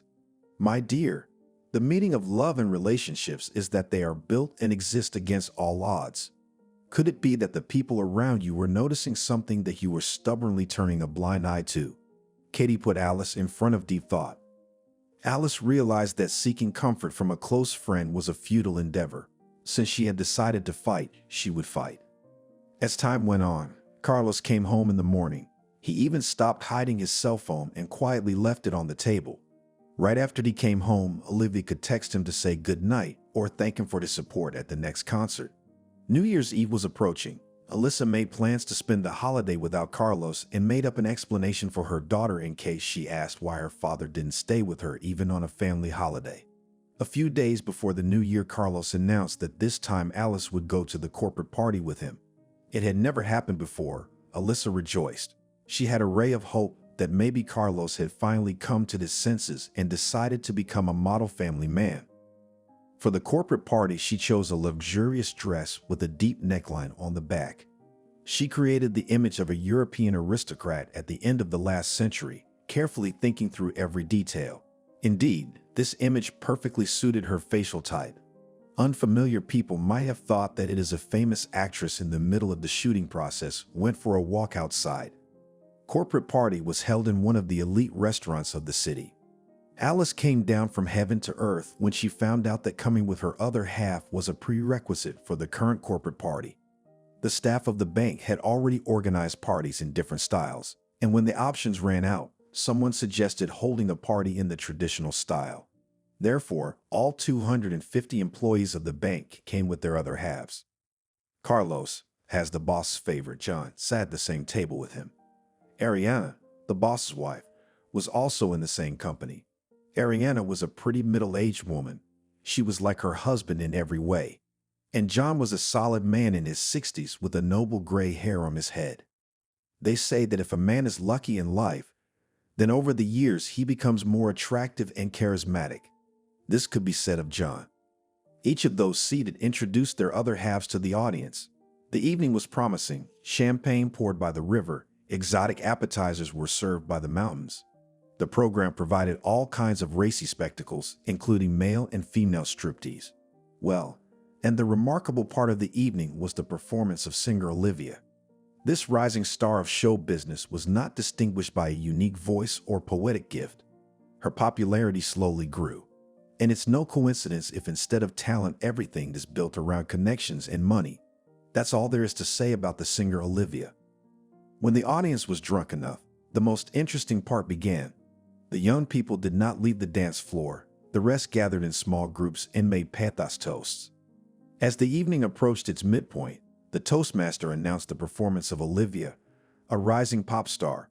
Carlos, who had been sitting next to Alice, jumped out onto the dance floor at that moment and didn't return for the rest of the evening. When Olivia finished singing, Carlos accompanied her backstage. Alice was prepared for this turn of events. As soon as Carlos stepped away from her, she noticed that John didn't take his eyes off her. Ariana noticed this as well. She gave Alice an arrogant look and left to dance with one of the young bank employees. Alice pulled out her cell phone and started flipping through it helplessly to pass the time. She noticed out of the corner of her eye when John got up from the table and walked by her purposely to touch her shoulder with his hand. Alice decided to write it off as an accident. After a while, through the noise of the loud music, there was shouting on the dance floor. Someone ran out of the crowd, grabbed a bottle from the table, and hid in the crowd again. After a moment, the whole crowd started to scatter around. What's a corporate party without a fight? Someone who was sitting down exclaimed solemnly. When the music was turned off, Alice clearly heard hysterical female screams. She decided to come closer and find out what was going on. In the center of the dance floor, a certain woman is holding tightly by the hair a girl who is sitting on the floor. The people around her seem hesitant to come closer and separate the two women. Someone's shoe is lying not far from this picture. Both women are screaming and interrupting each other. Alice comes closer and hears another male voice speaking in a calmer tone. Ariana, stop it. What are you making up again? Am I making it up? No, darling, it's you as usual. Okay, when I'm not here, you can do whatever you want. But why the hell are you inviting me to your corporate party and groping your slut in front of me? Alice couldn't believe her ears. The woman who grabbed the girl's hair was Ariana. Standing next to her is her husband, the boss of this whole collective, John. Alyssa became genuinely curious to discern who was between them. She really didn't know this girl, so she directly asked one of the dumbfounded onlookers about it. What's going on here? Who is this girl who is on the floor? What did she do wrong? Oh, that's our Julianne. She's the boss's secretary, and also his mistress for the season. And next to her, I'm sorry, who are you? It seems that the drunken bank employee came to her senses a little and asked who she was giving all these office secrets to. My name is Alice. I'm Carlos' wife, Alice said. So Alice, standing next to her is Ariana, John's spouse. Apparently, she was unaware that John had changed mistresses a month ago. Now it seems she found out, the unfamiliar drunken employee said and hiccuped loudly. Alice walked to her table, picked up her purse, and left the festive restaurant room. Carlos didn't even notice her leaving the event. Alyssa decided to take a walk home. At that moment, she got a call from her friend Kathy. So tell me, how was the corporate evening with the bankers going? It's fine. I've already gone home. Carlos is all over that Olivia girl. I think he's gonna stay with her till morning. And his boss John is breaking up his wife and his mistress in the middle of the room. All the other 500 guests are watching and filming it on their phones, Alice said. Wow. Why didn't you stay till the end? A show like that and you didn't bother to watch it. Katie laughed into the phone. Yeah, nothing surprising there. Alice, is it okay for you to let your Carlos do that to you too? Katie asked. I wouldn't want to go over this for the 100th time. I've already told you and everyone else my position. So far, nothing has changed, said Alice. I'm sorry, darling, but I think you're either stupid or Maeve. No respectable woman would allow herself to be treated like that. He's out in the open with that singer. You don't say a word. He comes home when he wants, you tolerate it. He goes around her in front of you, you turn away silently. He's just realized you're so soft. He can't get away with it. So he keeps humiliating you, Katie said. No, Katie, it might look that way from the outside. I love Carlos. The most important thing to me is that he's happy. I knew from the beginning that he was a free spirit. If it makes him happy, then so be it. Forcing him to be faithful won't make him happy, Alice said. That's your philosophy. It only sounds pretty in words, but in reality, it drains you of energy, makes you a miserable victim. And all for what? You think he'll appreciate it and thank you someday. Don't think I'm prying into your personal affairs. I just want to see you happy too, said Katie. I have Elizabeth. I have a job I love. All my loved ones are alive and well. What kind of guy? Well, from what I can tell, this John is a very complicated man. He probably grew up in a troubled family. He probably had a difficult relationship with his mother. Despite the large number of women in his life, none of them could really hook him. He treats his spouse as a necessary formality. Deep down, he is not satisfied with his accomplishments. He likes to take risks. Perhaps he has already lost his fortune several times and restored it from scratch. That's how I see him, Alice said. Oh, come on, girl. It's like you've lived a lifetime with this man, said Katie. To be honest, I'd be interested in talking to this person, but I don't need to, said Alice. Yeah, you don't need that, because you already have one. Carlos is his name. Katie laughed again.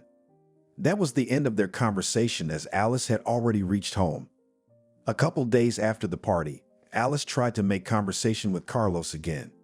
He avoided any conversation out of habit. At that moment, Carlos' cell phone rang. As soon as he picked up the phone, a woman's high-pitched tantrum could be clearly heard. Alice was sitting at the table opposite, and in some places she could even hear the conversations in the phone. Is this why I gave birth to my son and single-handedly put him on his feet? Do you remember how I had to work for 5 years to pay for your university studies? What did you end up doing? If I'd known what an ungrateful son would grow up to be, I wouldn't have suffered so much and lived happily ever after. You can't expect any attention to your mother, no help and support. Mom, don't start early in the morning. Everything's going to be all right, Carlos mumbled. Of course you'll be fine. What about Mom?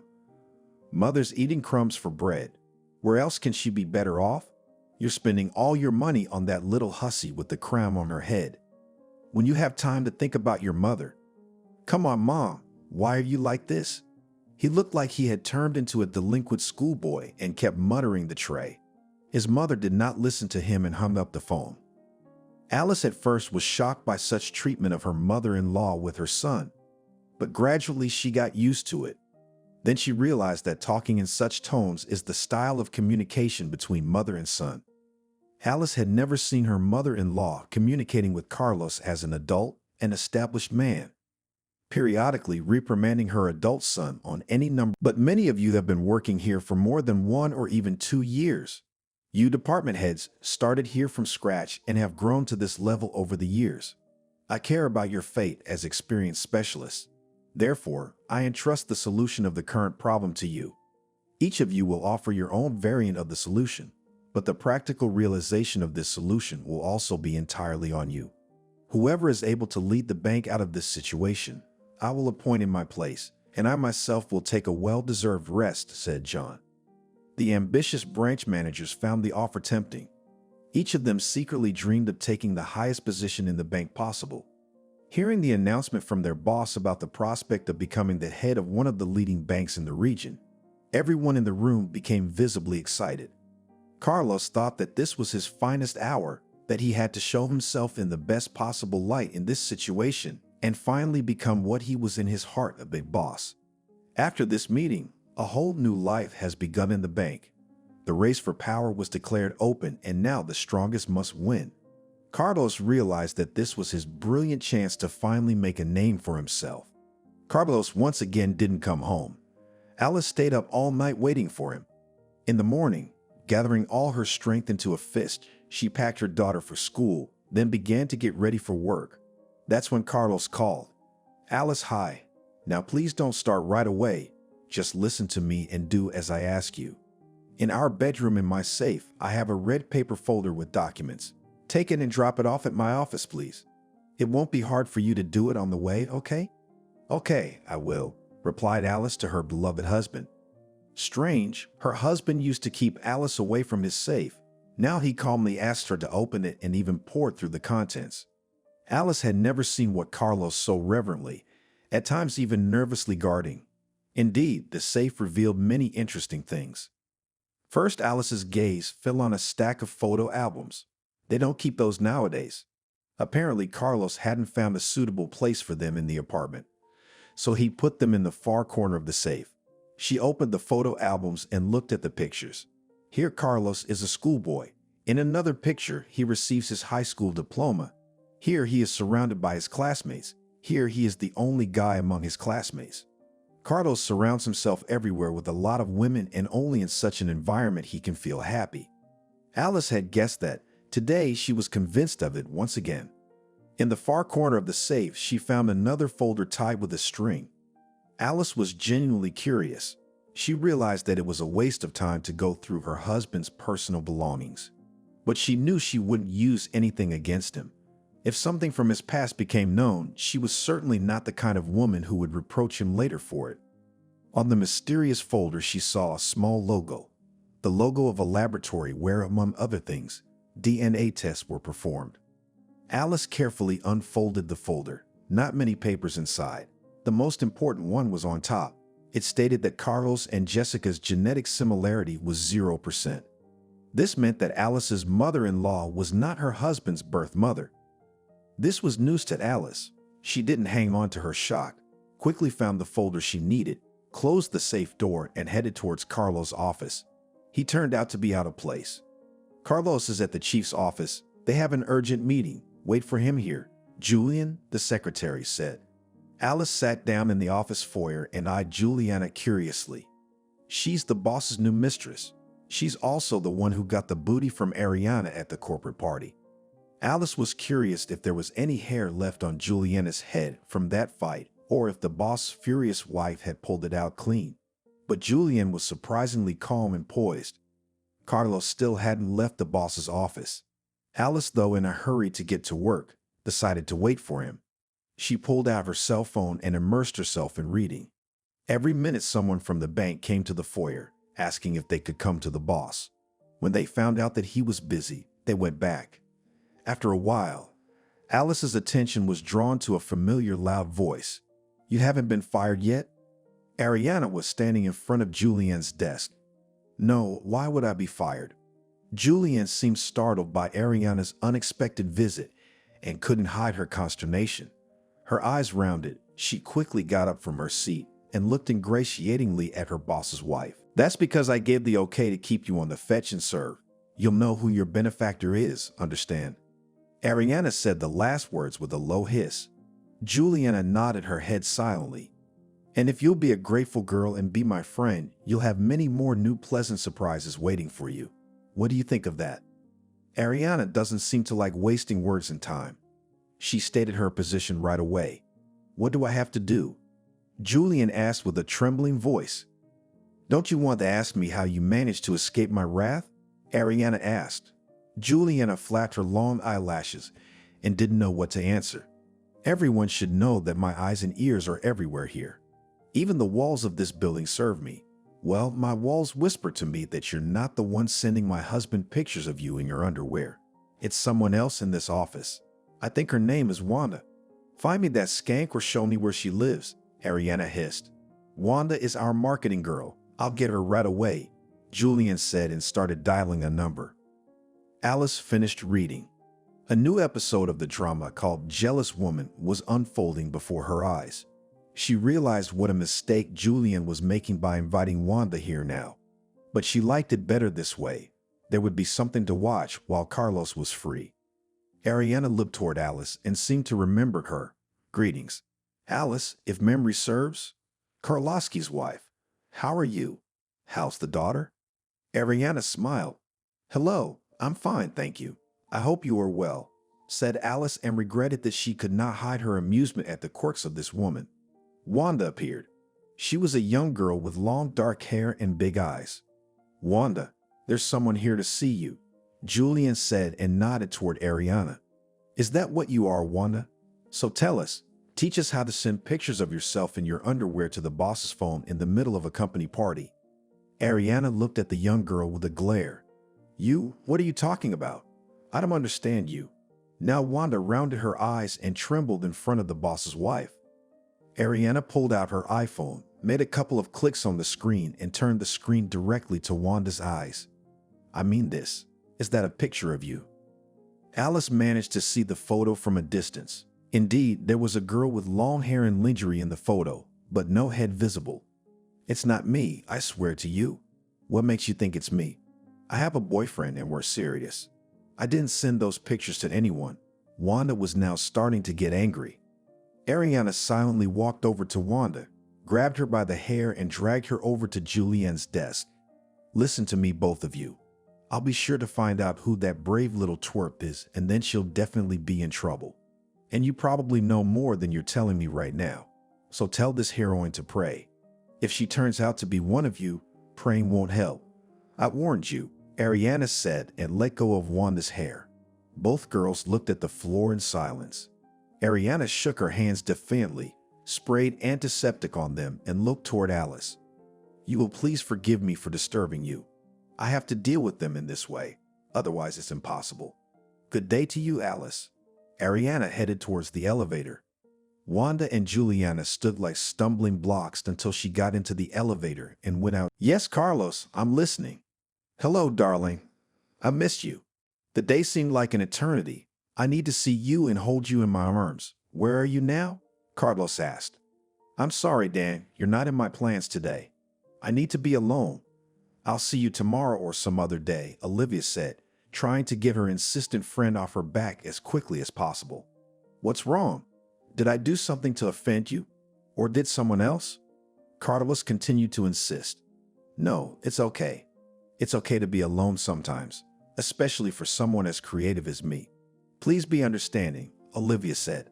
But Carlos was deaf to her pleas. He was used to hearing only his own desires.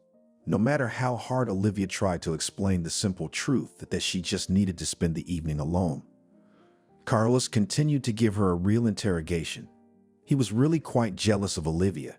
She's talented, Bright, beautiful, she's growing in popularity. She's getting recognized on the street. The press is publishing various rumors about her personality. Carlos clearly wasn't prepared for the peculiarities of his girlfriend's public life. Olivia knew it too.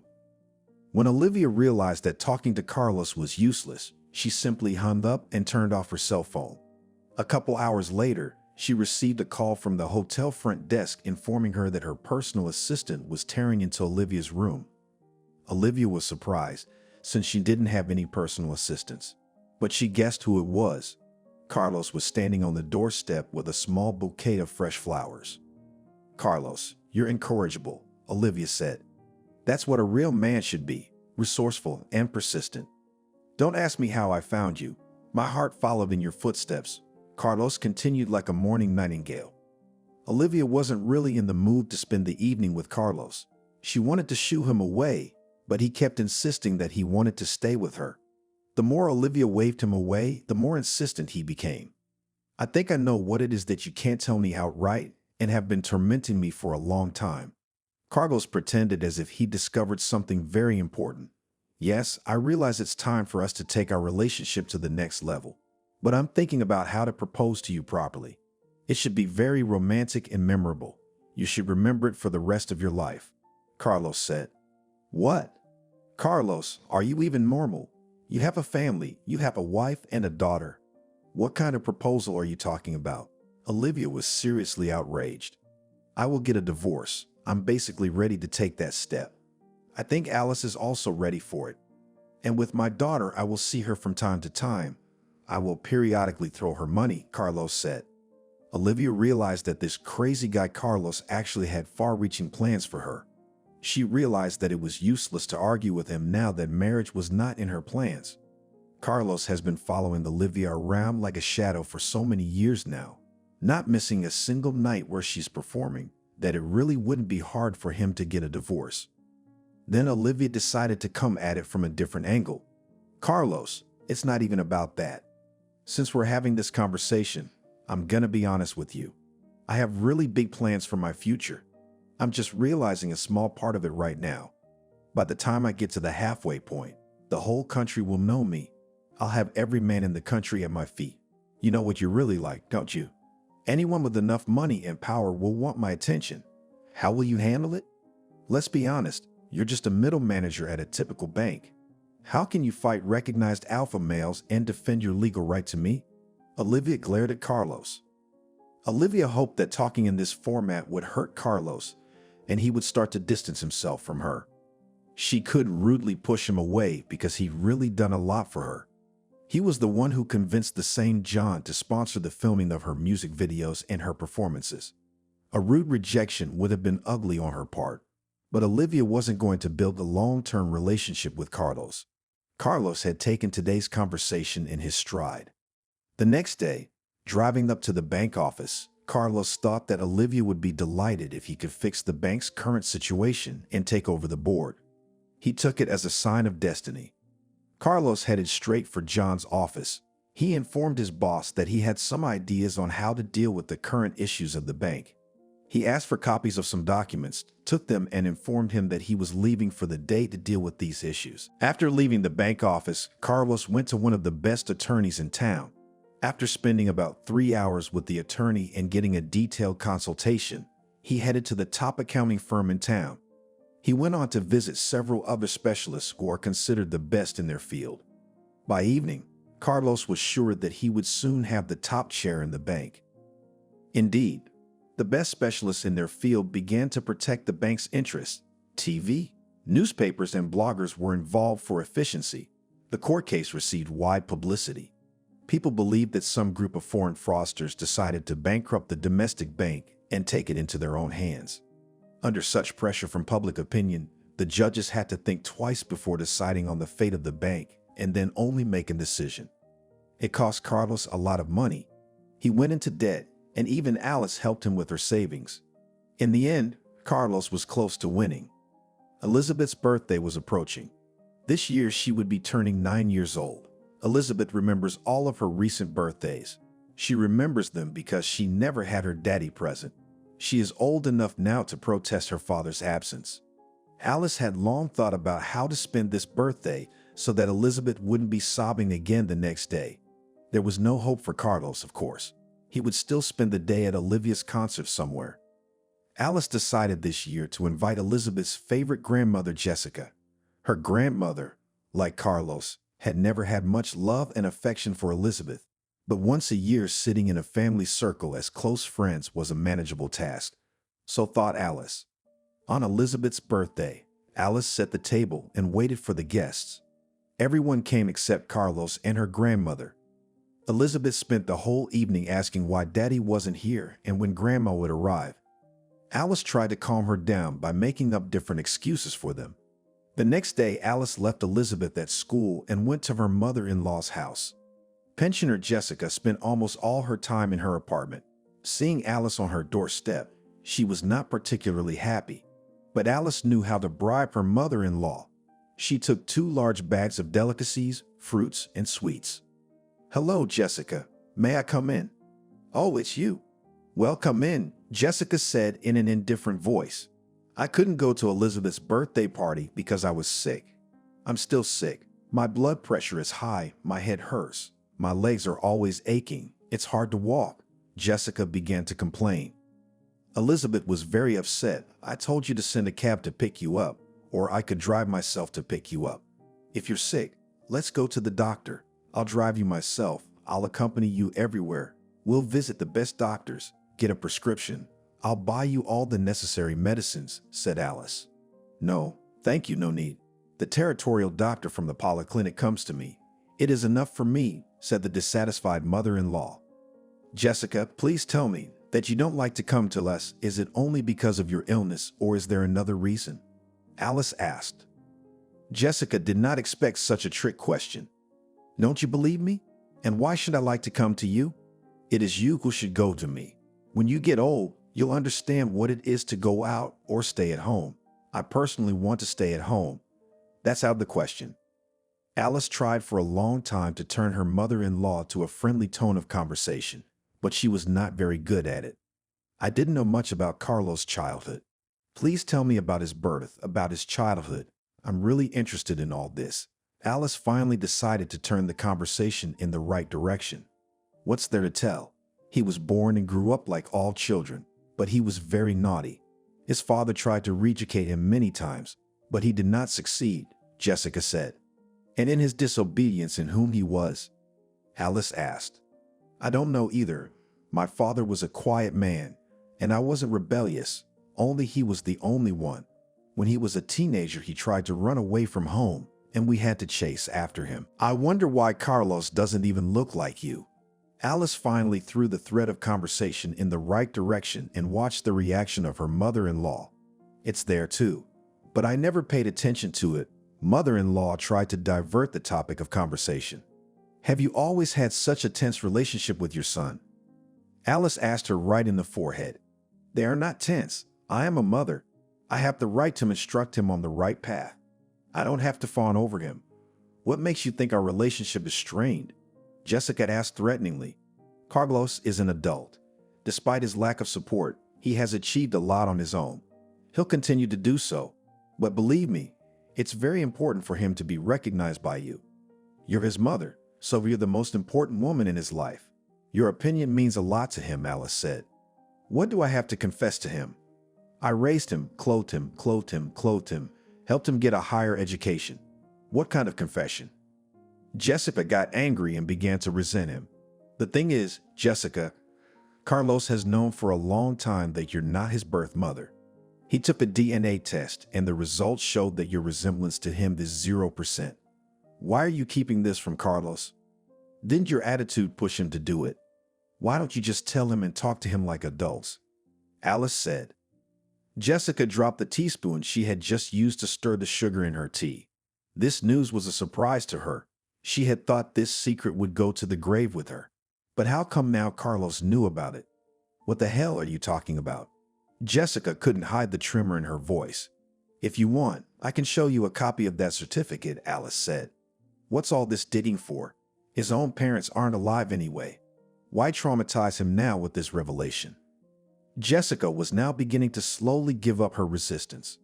If you don't want to tell Carlos about this, then let it remain a secret. But the point is, you need to build a relationship with him. Carlos is trying to pretend that everything's fine, but in reality, it's his strained relationship with you that's keeping him from being okay. He can't feel at ease in any setting, in any company. He doesn't feel happy even inside his family with me and Elizabeth. He chases after different women. He thinks that one of them will make him happy, but it's a delusion. He can only find comfort in a warm relationship with you. My marital happiness depends on that too. That's why I decided to talk to you about it, Alice said. If he's chasing other women, look for reasons in yourself. You nag him all the time too, don't you? He gives everything he earns to you. You roll around like a cheese in butter, but still he feels uncomfortable with you. I love him like a mother and he loves me, Jessica said. No, he doesn't. In our whole life together, I've never laid claim to his money. I make a good living myself. Let it be known that the regular grocery deliveries to your house are also done by me. But I'm not talking about money. I was just trying to get you to get along with him. Then Carlos would eventually change. You have to understand me as a woman, Alice said. The grocery delivery was another revelation to Jessica. She didn't want to be honest about the fact that she really did have some hard feelings about Carlos, but she couldn't understand them herself. Now her sister-in-law claims it's all because she's hiding the truth from Carlos. Jessica is very afraid that if Carlos finds out the truth, he might turn away from her. Then she'll be really hurt too. But since he's already taken a DNA test and has never bought everything she's gotten on a regular basis over the years, maybe Carlos feels something too. Alice realized this topic was too heavy for one conversation. She promised her mother-in-law that they would revisit the topic again. She urged her mother-in-law to try to be honest and trust Alice. Lastly, she reminded her that the two women, she and Jessica, loved the same man. They both wish him well. Their views could not in principle diverge. All that remained was for them to be honest with each other about it. After a couple of months of hard work and endless negotiations with different people, the fate of the bank is almost decided. The court ruled in favor of the bank, but there was still some time during which the opponent company could appeal this decision. So everyone waited with bated breath for the appeal period to end. The company that sued the bank repeatedly signaled that it would not agree with the court's decision. But as a result of Carlos' timely negotiations with the right people, they did not appeal the court's decision. In the end, the bank lost some money, but remained viable. The fact that some middle manager Carlos was able to do so much more than a few deputy bosses and other management people displeased John's inner circle. They clearly realized that they had lost the race for power to this Carlos. This was well known to John as well. At a regular meeting, John addressed his subordinates. Thanks to your collective efforts, we have managed to get out of a very difficult crisis situation. As I promised, it's time to determine the winner and hand over the reins of the bank to him. The managers looked at each other. Only Carlos couldn't understand why his boss was devaluing his merit and now saying that it was a team effort. After all, none of his coworkers had any idea how to get out of this situation until 3 months ago. And now all of a sudden they were complicit in Carlos' victory. He barely concealed his outrage. He decided to talk about it alone with his boss. And John continued his presentation. I think Max has good potential as a manager, especially since he has been with us for over 10 years and has proven himself. Also, I would not want to diminish the merits of our CFO, Mickey Andreevich. He has enough experience to continue our business with dignity. Carlos was now genuinely indignant and only silently rubbed his branded pen. In fact, neither Max nor this Mickey had lifted a finger to keep the bank open and viable. On the contrary, as soon as John had reported problems 3 months ago, each of them had been quietly interviewing competitors and preparing themselves to leave their jobs with minimal loss. The meeting ended and everyone went to their offices. When John returned to his office, Carlos was there waiting for him. John, do you really think that Max and Mickey did anything to save our business? Carlos asked. Why don't you think so? John sounded like he was mocking Carlos. I just don't understand the logic of what you're saying. Carlos looked questioningly at his boss. If you want to be a good leader, you're going to have to learn to act illogically too. Remember, without other people, no one gets anywhere in this life. Your success depends on your ability to influence other people and make them question the logic of your actions. John continued to speak in riddles. Carlos didn't quite get the gist of the conversation. He had expected that at today's meeting the boss would announce his decision to appoint Carlos as a supervisor and that he himself would take a well-deserved vacation. He didn't doubt it at all. That's why he went into debt to pay for expensive consultations of the best specialists. And now it turns out that the best candidate for the top job is Max or Mickey. John, you probably don't know that Max and Mickey have been walking around your competitors' offices for a long time and they're looking for high positions. They're only looking out for their own interests. They don't care who they serve and whose interests they protect. They just want to get their usual high salary and that's it.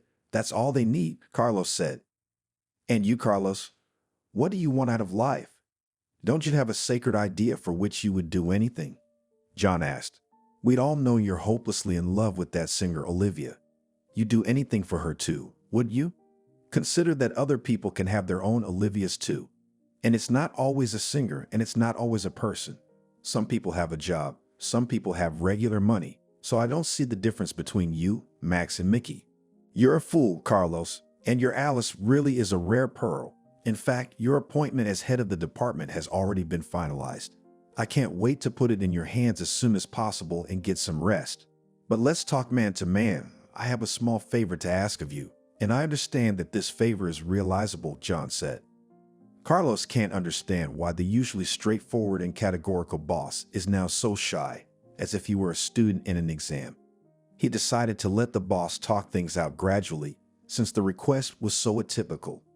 Could you talk to Alice so that she could give me some time? John finally suggested. What do you mean? Literally, Carlos. I'm a man and she's an attractive woman. Besides, you don't want to protect her. You've got your own woman to love. So let's be honest. I like your Alice. I noticed her when I first saw her at our corporate event. John, I understand you as a man, but why do I have to be her husband in this? You could go to her directly or ask someone neutral. It would look ridiculous on my part, Carlos said. It's up to you, Carlos.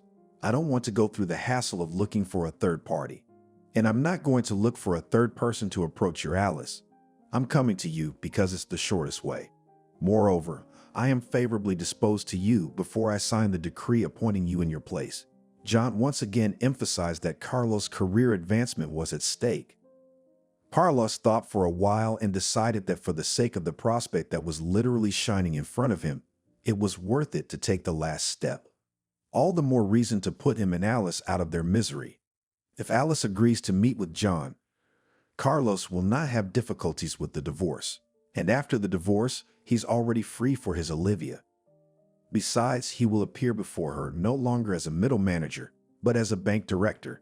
That's a worthy candidate by Olivia's standards, a true alpha male. After weighing the pros and cons, Carlos decided to go home right after work for the first time in years. He didn't find Alice at home. Elizabeth was sitting alone. When Carlos asked his daughter, she said that her mom was studying in the evenings and had been for a long time. It turned out that Alice had been getting some kind of additional education in the evenings for 2 years. Carlos only found out about it today. He decided to take care of the appropriate setting and prepared dinner with his daughter. He set the table and lit candles. But after a while he remembered the gist of the conversation and the candles seemed to Carlos as if they were mocking Alice. He put them out and immediately removed them from the table. Alice never returned. Elizabeth informed her father that her mother was coming in quite late. It was also revealed that Elizabeth does her own homework and prepares her own things for the morning. Carlos remembers her as tiny, still begging for her hands and afraid to sleep alone. And now, unnoticed, his daughter has grown up, it turns out. Explaining it by the need to get up early tomorrow, Elizabeth did not bother with her father for a long time and went to bed. Alice came home close to midnight. "Where do you go so late?" Carlos asked. "Whom am I hearing this from?" Alice tried to echidna laugh. "Seriously, the child sits at home alone, does homework alone, and where does our mom go at this time?" Carlos continued in his usual tedious tone. Finally we realize we have a child. We have a family." "Carlos, what's wrong with you?" "What's wrong?" "I'm worried about you coming home so early. Is it really something serious?" Alice asked. Don't be sarcastic. I'm in the mood for a serious conversation in a positive way. Isn't that what you want? Carlos, what do you want? I know we haven't had a serious conversation in a long time. You're still not gonna tell me where you've been. Elizabeth told me you've been studying somewhere. Is that such a big secret? Carlos said. It's no secret. I'm getting a second degree, a liberal arts degree. That's all. I made dinner. Sit down. I'll take care of you tonight, Carlos said. After Alice sat down at the table, Carlos put a piece of fish with vegetables of his own making in her plate, poured hot tea with herbs, and looked after Alice in every possible way. There's actually an occasion, a good occasion. Carlos began ranting. I'm being promoted. John is going on vacation. I'm a potential candidate to take his place. Wow, congratulations. Why is this Jonah guy giving up his seat? Alice asked. He's tired, and he hasn't been feeling well for a long time. He has been saying for a long time that he wants to finally take a rest and put the board in the hands of someone he trusts. Recently, the bank almost went bankrupt. Then he gave us the task of winning the case in court. He promised that whoever could do it would become CEO. I did it. I'm really happy for you, Alice said, standing up from the table and kissing Carlos on the cheeks. Carlos was a little embarrassed, as if he was being kissed by a complete stranger. Did Jessica know yet? I think she'll be very happy, said Alice. I don't think there's any point in telling her yet. First of all, I haven't been officially appointed yet. Secondly, my mom never knew how to be happy about my successes, said Carlos. You're right about mom, said Alice, and thought about it.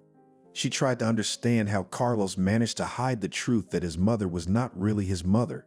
It must be hard to play the native son when his mother had already proven by her attitude that she wasn't, and the DNA test just proved it. Alice, let's be honest. I know you're a wise woman. You'll be able to understand and help me. Trust me, it's best for both of us, Carlos said. Alyssa waited for Carlos to finally talk about divorce. She had been ready to do so for a long time and had never been able to sit down with Carlos at the same table and talk calmly. Now she was glad for the opportunity. It would be painless, especially for Elizabeth. You remember John, don't you? Carlos asked. Yes, vaguely, but I remember his wife Ariana very well. She was a truly amazing woman. Alice smiled, remembering Ariana's jealousy scenes. John says he really liked you. He told me to tell you that my appointment depends on you giving him your attention, Carlos said, and covered his eyes with his hand, waiting for Alice's violent reaction. What did he say? Asked Alice. Carlos was surprised at the calm reaction as well. How can I speak for you? I'm only relaying his words to you. I need to communicate your decision in the next 3 days, and that will be the end of my mission, Carlos said. You mean you don't care? Alice asked. Well, don't start, please. You have a lot of foreigners at work who are looking at you. I do not know which of them you disappear with in the evenings, under the guise of evening training. What do you care if it's one more or one less? Carlos changed his tactics and started to get downright rude. I can't understand how I could love such a man and believe that someday you and I would get along and live happily ever after, Alice said quietly, looking out the window. Don't dramatize everything, please. Is it hard for you to spend just one night with John? Keep in mind that he is still a tidbit here. I had a lot of young girls fight over him, and you, my dear, should be happy to have the attention of such a man. Carlos was raising his voice. No, it's not hard for a woman to spend the night with John, a delivery boy or a cab driver. The only question is whether she wants to, Alice said. Well, that's fine. I'll let him know tomorrow, and don't let me down, please. I'll pay attention to your John after you agree to the divorce. Carlos rejoiced to himself. The question of divorce worried him as much as the question of his appointment to the position of head. But he tried not to show it right now. If you insist, then let's do it your way. I'll give my consent, Carlos said. After a tense conversation, Carlos and Alice separated into rooms. During the night, Alice got up, went to Carlos's phone and transferred one of the contacts to her phone. She had already thought out her next move and was confident of her success. A couple days later, Alice's phone rang. The name John popped up on the screen. Alice pretended that she didn't answer strange numbers and didn't pick up the phone. She couldn't possibly know John's phone number, so she had her first excuse. Apparently, Carlos had let her know right away that Alice was okay with it. The calls from John didn't stop, but Alice continued to ignore them. In the evening, on her way back from school, Alice went to a cafe, ordered a nice glass of wine, and started researching all the social media and other information on the internet about this John. When she finished her wine, she had a rough image of John in her head. Now she was ready for action. Pictures on social media showed where John was practicing. A couple days later, Alice went to the same gym and bought a 6-month membership. Alice had no trouble recognizing John's visiting time as well. He came closer to lunchtime. Well, Alice would have to replace lunch breaks with workouts for a while. The supposedly chance meeting with John didn't take long. He was the first to spot Alice as she left the gym. Alyssa, good afternoon. What a joyful meeting. Do you also work out here? Asked John. Hello. Your face is very familiar to me, but I can't remember where we crossed paths. Alice made a surprised face. We met at our corporate party. I'm Carlos' manager, your husband. It saddens me that you didn't recognize me, John said. If you're done training, let me give you a ride. We can even have coffee on the way. John tried not to miss an opportunity. I'll let you give me a ride, but coffee some other time, said Alice. On the way to the office, John continuously showered Alice with compliments. It is noticeable that he has a suspended tongue, and most likely, he believes that every woman loves ears. When we got to Alice's place of work, John put the question to rest. Alice, our pleasant meeting could have taken place much earlier. I called you several times, but you haven't picked up. It's possible I don't answer strange numbers. And what did you want to say if I suddenly picked up the phone? Asked Alice. John was taken aback by this bluntness. Did Carlos say anything to you? He asked. Carlos tells me so many good things about you. I don't even know which one you mean. Of the most recent, he told me that you trusted him with your position. I must say, we are very grateful for that trust. I will make sure that Carlos does not let you down and works hard, said Alice with a sincere smile. And now, with your permission, I will go. With great regret, I will let you go now, but I will be waiting for you here tonight after work, said John. John came to his office. He had one last piece of paperwork to sign and gradually begin the process of transferring his powers into Carlos' hands. Today, he finally signed the decree appointing Carlos. Afterward, he called a meeting and announced his decision. He was confident that his business was now in safe hands, and in addition, the beautiful Alice was almost in his pocket. He had a positive impression from meeting her. He was looking forward to the second meeting to move as quickly as possible to the realization of his main desire. Near the end of Alice's working day, he was already waiting for her outside the office.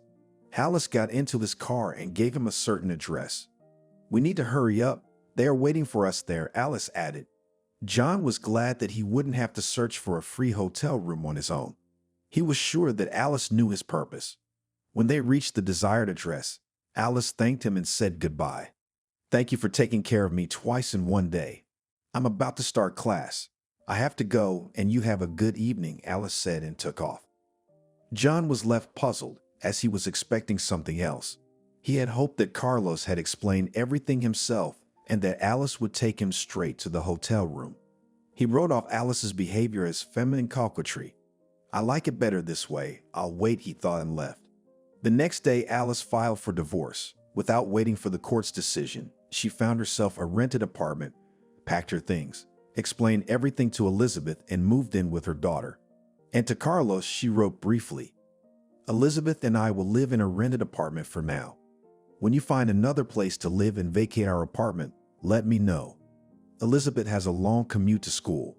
Carlos was inspired by his new position and had no desire to argue with his ex-wife right now, so he quickly vacated the apartment and did not delay in agreeing to the divorce.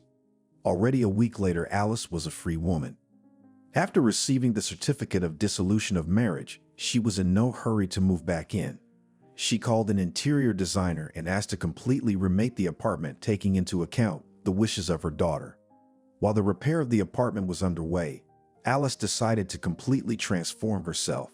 She visited a stylist and completely changed her image. If before she looked like an obedient girl, now she became a gorgeous young woman.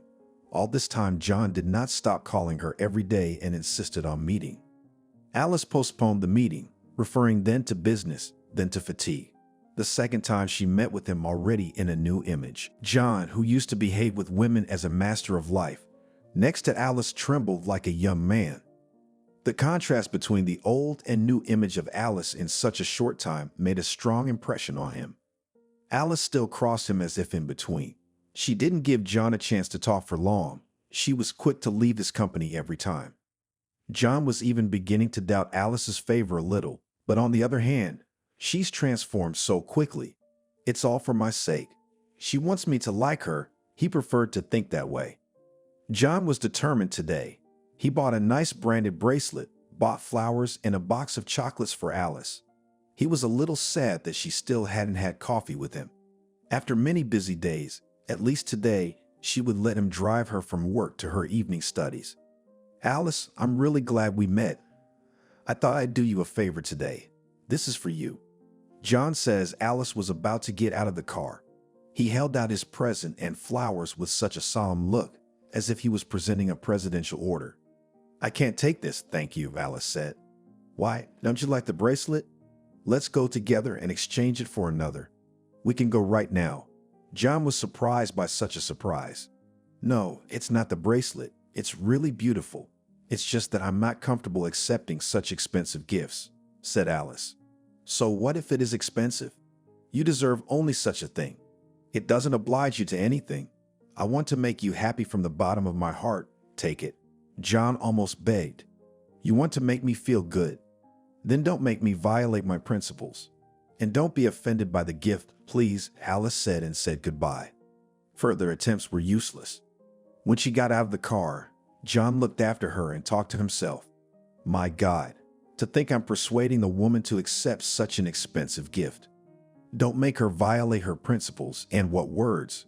What's the matter with you, John? Pull yourself together. Get this woman into bed quickly and forget the whole thing. But how? How? This woman makes me think of my youth. She makes me feel like an inexperienced young man. Just think about it. He looked at his reflection in the mirror and saw his wide smile. Enjoying his youthful state, of course, John did not even notice that Alice had discreetly filmed some moments of their meeting on her phone. Alyssa dialed Carlos to thank him for quickly resolving all the pressing issues of their divergence. First, she congratulated him on his appointment. Carlos was clearly very pleased. In parting, she asked, "Didn't you change your secretary? Is it the same Uion?" "Yes, she already knows the ins and outs. Let her work. I'm not going to fire her," Carlos said. "Could you text me her phone number? When I was in your office, we talked briefly, but we didn't have time to exchange contacts." Carlos didn't specify what Alice wanted from Uion. He hadn't cared about Alice for a long time. Now he had every reason to demonstrate it legally. He hung up the phone and he even felt bad for taking the time to forward Juliana's phone number. He invited Juliana over to his place and said, "Contact this one at this number and tell her you are Juliana, my secretary. You'll figure it out for yourself there." Julian was accustomed not to ask too many questions, so she immediately dialed Alice. "Hello. Carlos asked me to get in touch with you. I'm listening." "That's great, Julian. The thing is, I'm the sister of Wanda, the marketer. She told me that you are well acquainted with John's wife, Ariana Markovna. The thing is, I saw him with a woman the other day. She asked you and Wanda to give her things like that, didn't she?" "Yes, she did." "You talked to her. If she's interested, I can send her something. Then let me know, okay?" "Okay, I'll tell her." Alice was now waiting for Ariana's call. Not to waste time, she dialed John's number and said that she would like to meet him at the bar tonight for a drink and then go to a hotel room of her choice. John was delighted. He put all his business aside and a couple hours later, he was already waiting for Alice at the entrance. She came out to him in one of her new looks, which he hadn't seen yet.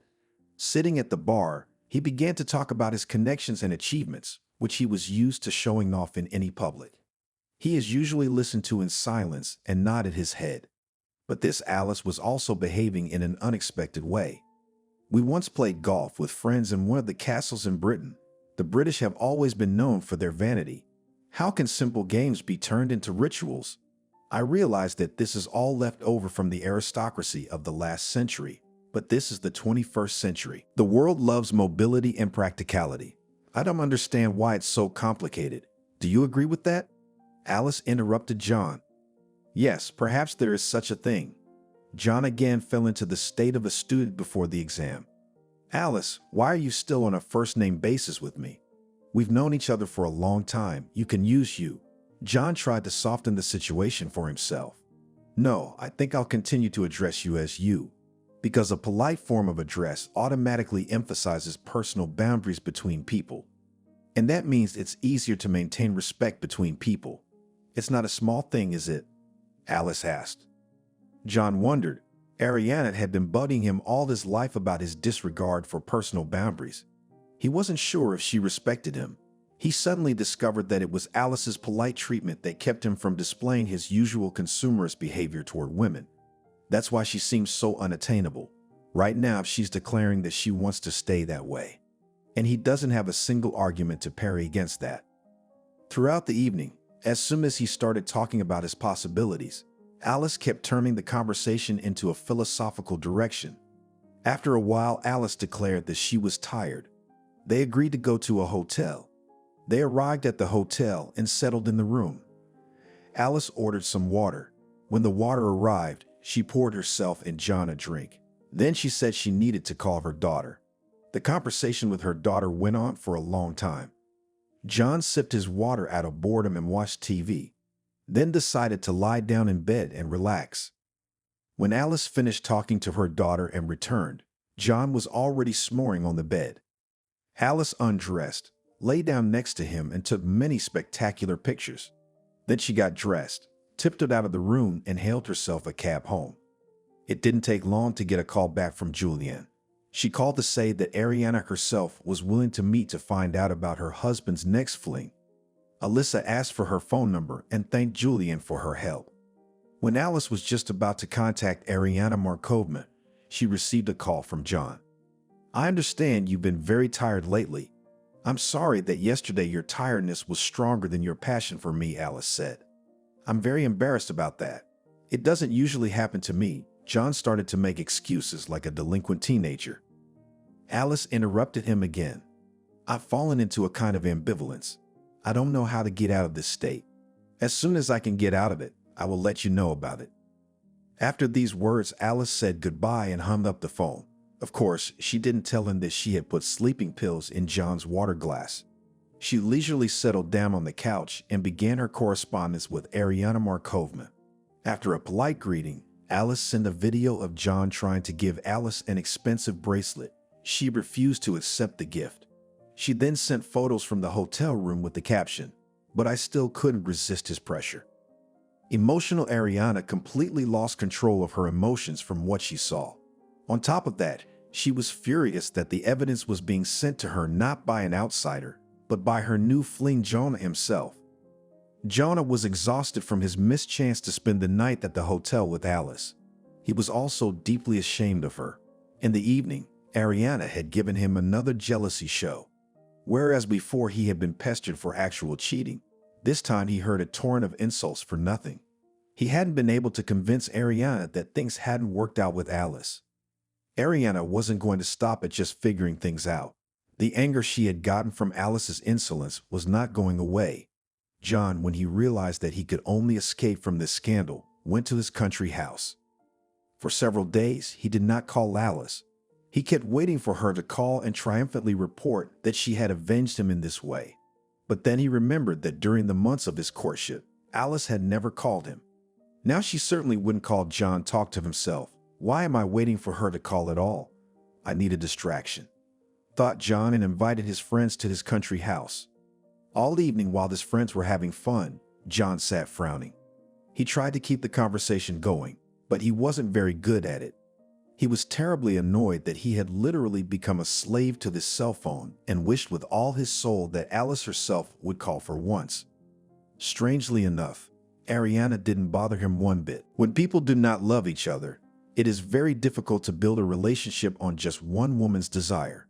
Believe me, I've seen as much as you have. The best thing is when people can find the strength to face the truth. In this situation, let John make his own decision. You're a young, very attractive woman. I don't think you deserve to suffer like this." The two women talked for a long time. Eventually, Ariana confessed that she really hadn't loved her husband for a long time and didn't feel loved. She had thought about divorce many times before, but stopped herself each time. Also, Ariana honestly admitted that indeed many men look at her, so Alice made sure that the way out of the situation was found. Now Ariana is basically ready to talk to her husband and let him go. And for herself, she has learned something important. Now she can be honest with herself. The divorce process of Ariana and John passed without scandal. John announced that he was voluntarily transferring some of his assets to Ariana. The final peace in his soul reigned when he saw Ariana happy with her new chosen one. Alice's words about the need to be honest with herself made Ariana think for a long time. She analyzed all the years of her life together with John and was able to honestly admit to herself that she never felt happy. As far as wealth was concerned, she had already satisfied all her desires, and John had provided her with a fortune that would be enough for the rest of her life. John was in a bad temper for some time. At such times, he sought solace in Alice's company. She no longer rejected him so much, but continued to put him in situations where he had to ask himself many questions and spend days searching for answers. After a while, John announced that he wanted to go to live in the Bahamas. Of course, he was going to take Alice and her daughter with him. Before they left, they got married. John kept trying to find out how Alice felt about Carlos continuing to be the bank manager. Maybe he should be replaced by someone else. Alice didn't ignore the question. Carlos is not a stranger to the organization after all. He grew up there professionally and knows the inner workings of the organization. Let him work. By the way, what's going on with the singer? The singer found someone else. Carlos is enjoying his freedom now, having fun with every skirt he meets. I see. Alice smiled with sadness on her face.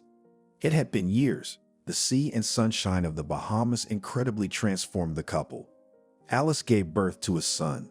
Elizabeth entered one of the best universities in Europe. Alice and John spent many happy days together. Sometime after the move, Alice managed to convince John to maintain a friendship with Ariana Markovna. Ariana was so engrossed in her new life that she barely found the opportunity to respond to occasional calls and messages from John. Once, when John called Ariana to wish her a happy new year, she even said hello to Alice. This should be the approach to life for mature people, and it's never too late to become mature. It can be a little painful in the beginning, but then it brings great happiness.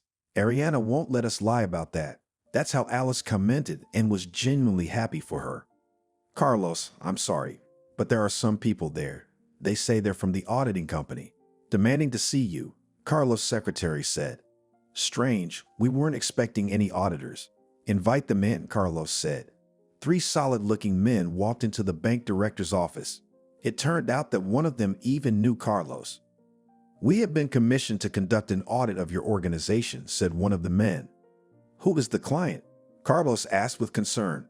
It's the authorized representative, John. He has every right to do it.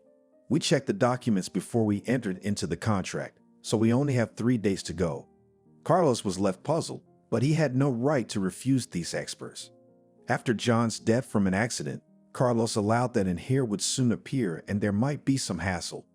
On the 3rd day, the auditors finished their inspection and left. Carlos never got to see their report, but it didn't take long to get an answer. A couple of days later, the door of the director's office opened without knocking or warning. Carlos saw Alice in front of him. She greeted Carlos warmly, sat down on a chair, and carefully moved the stack of documents toward Carlos.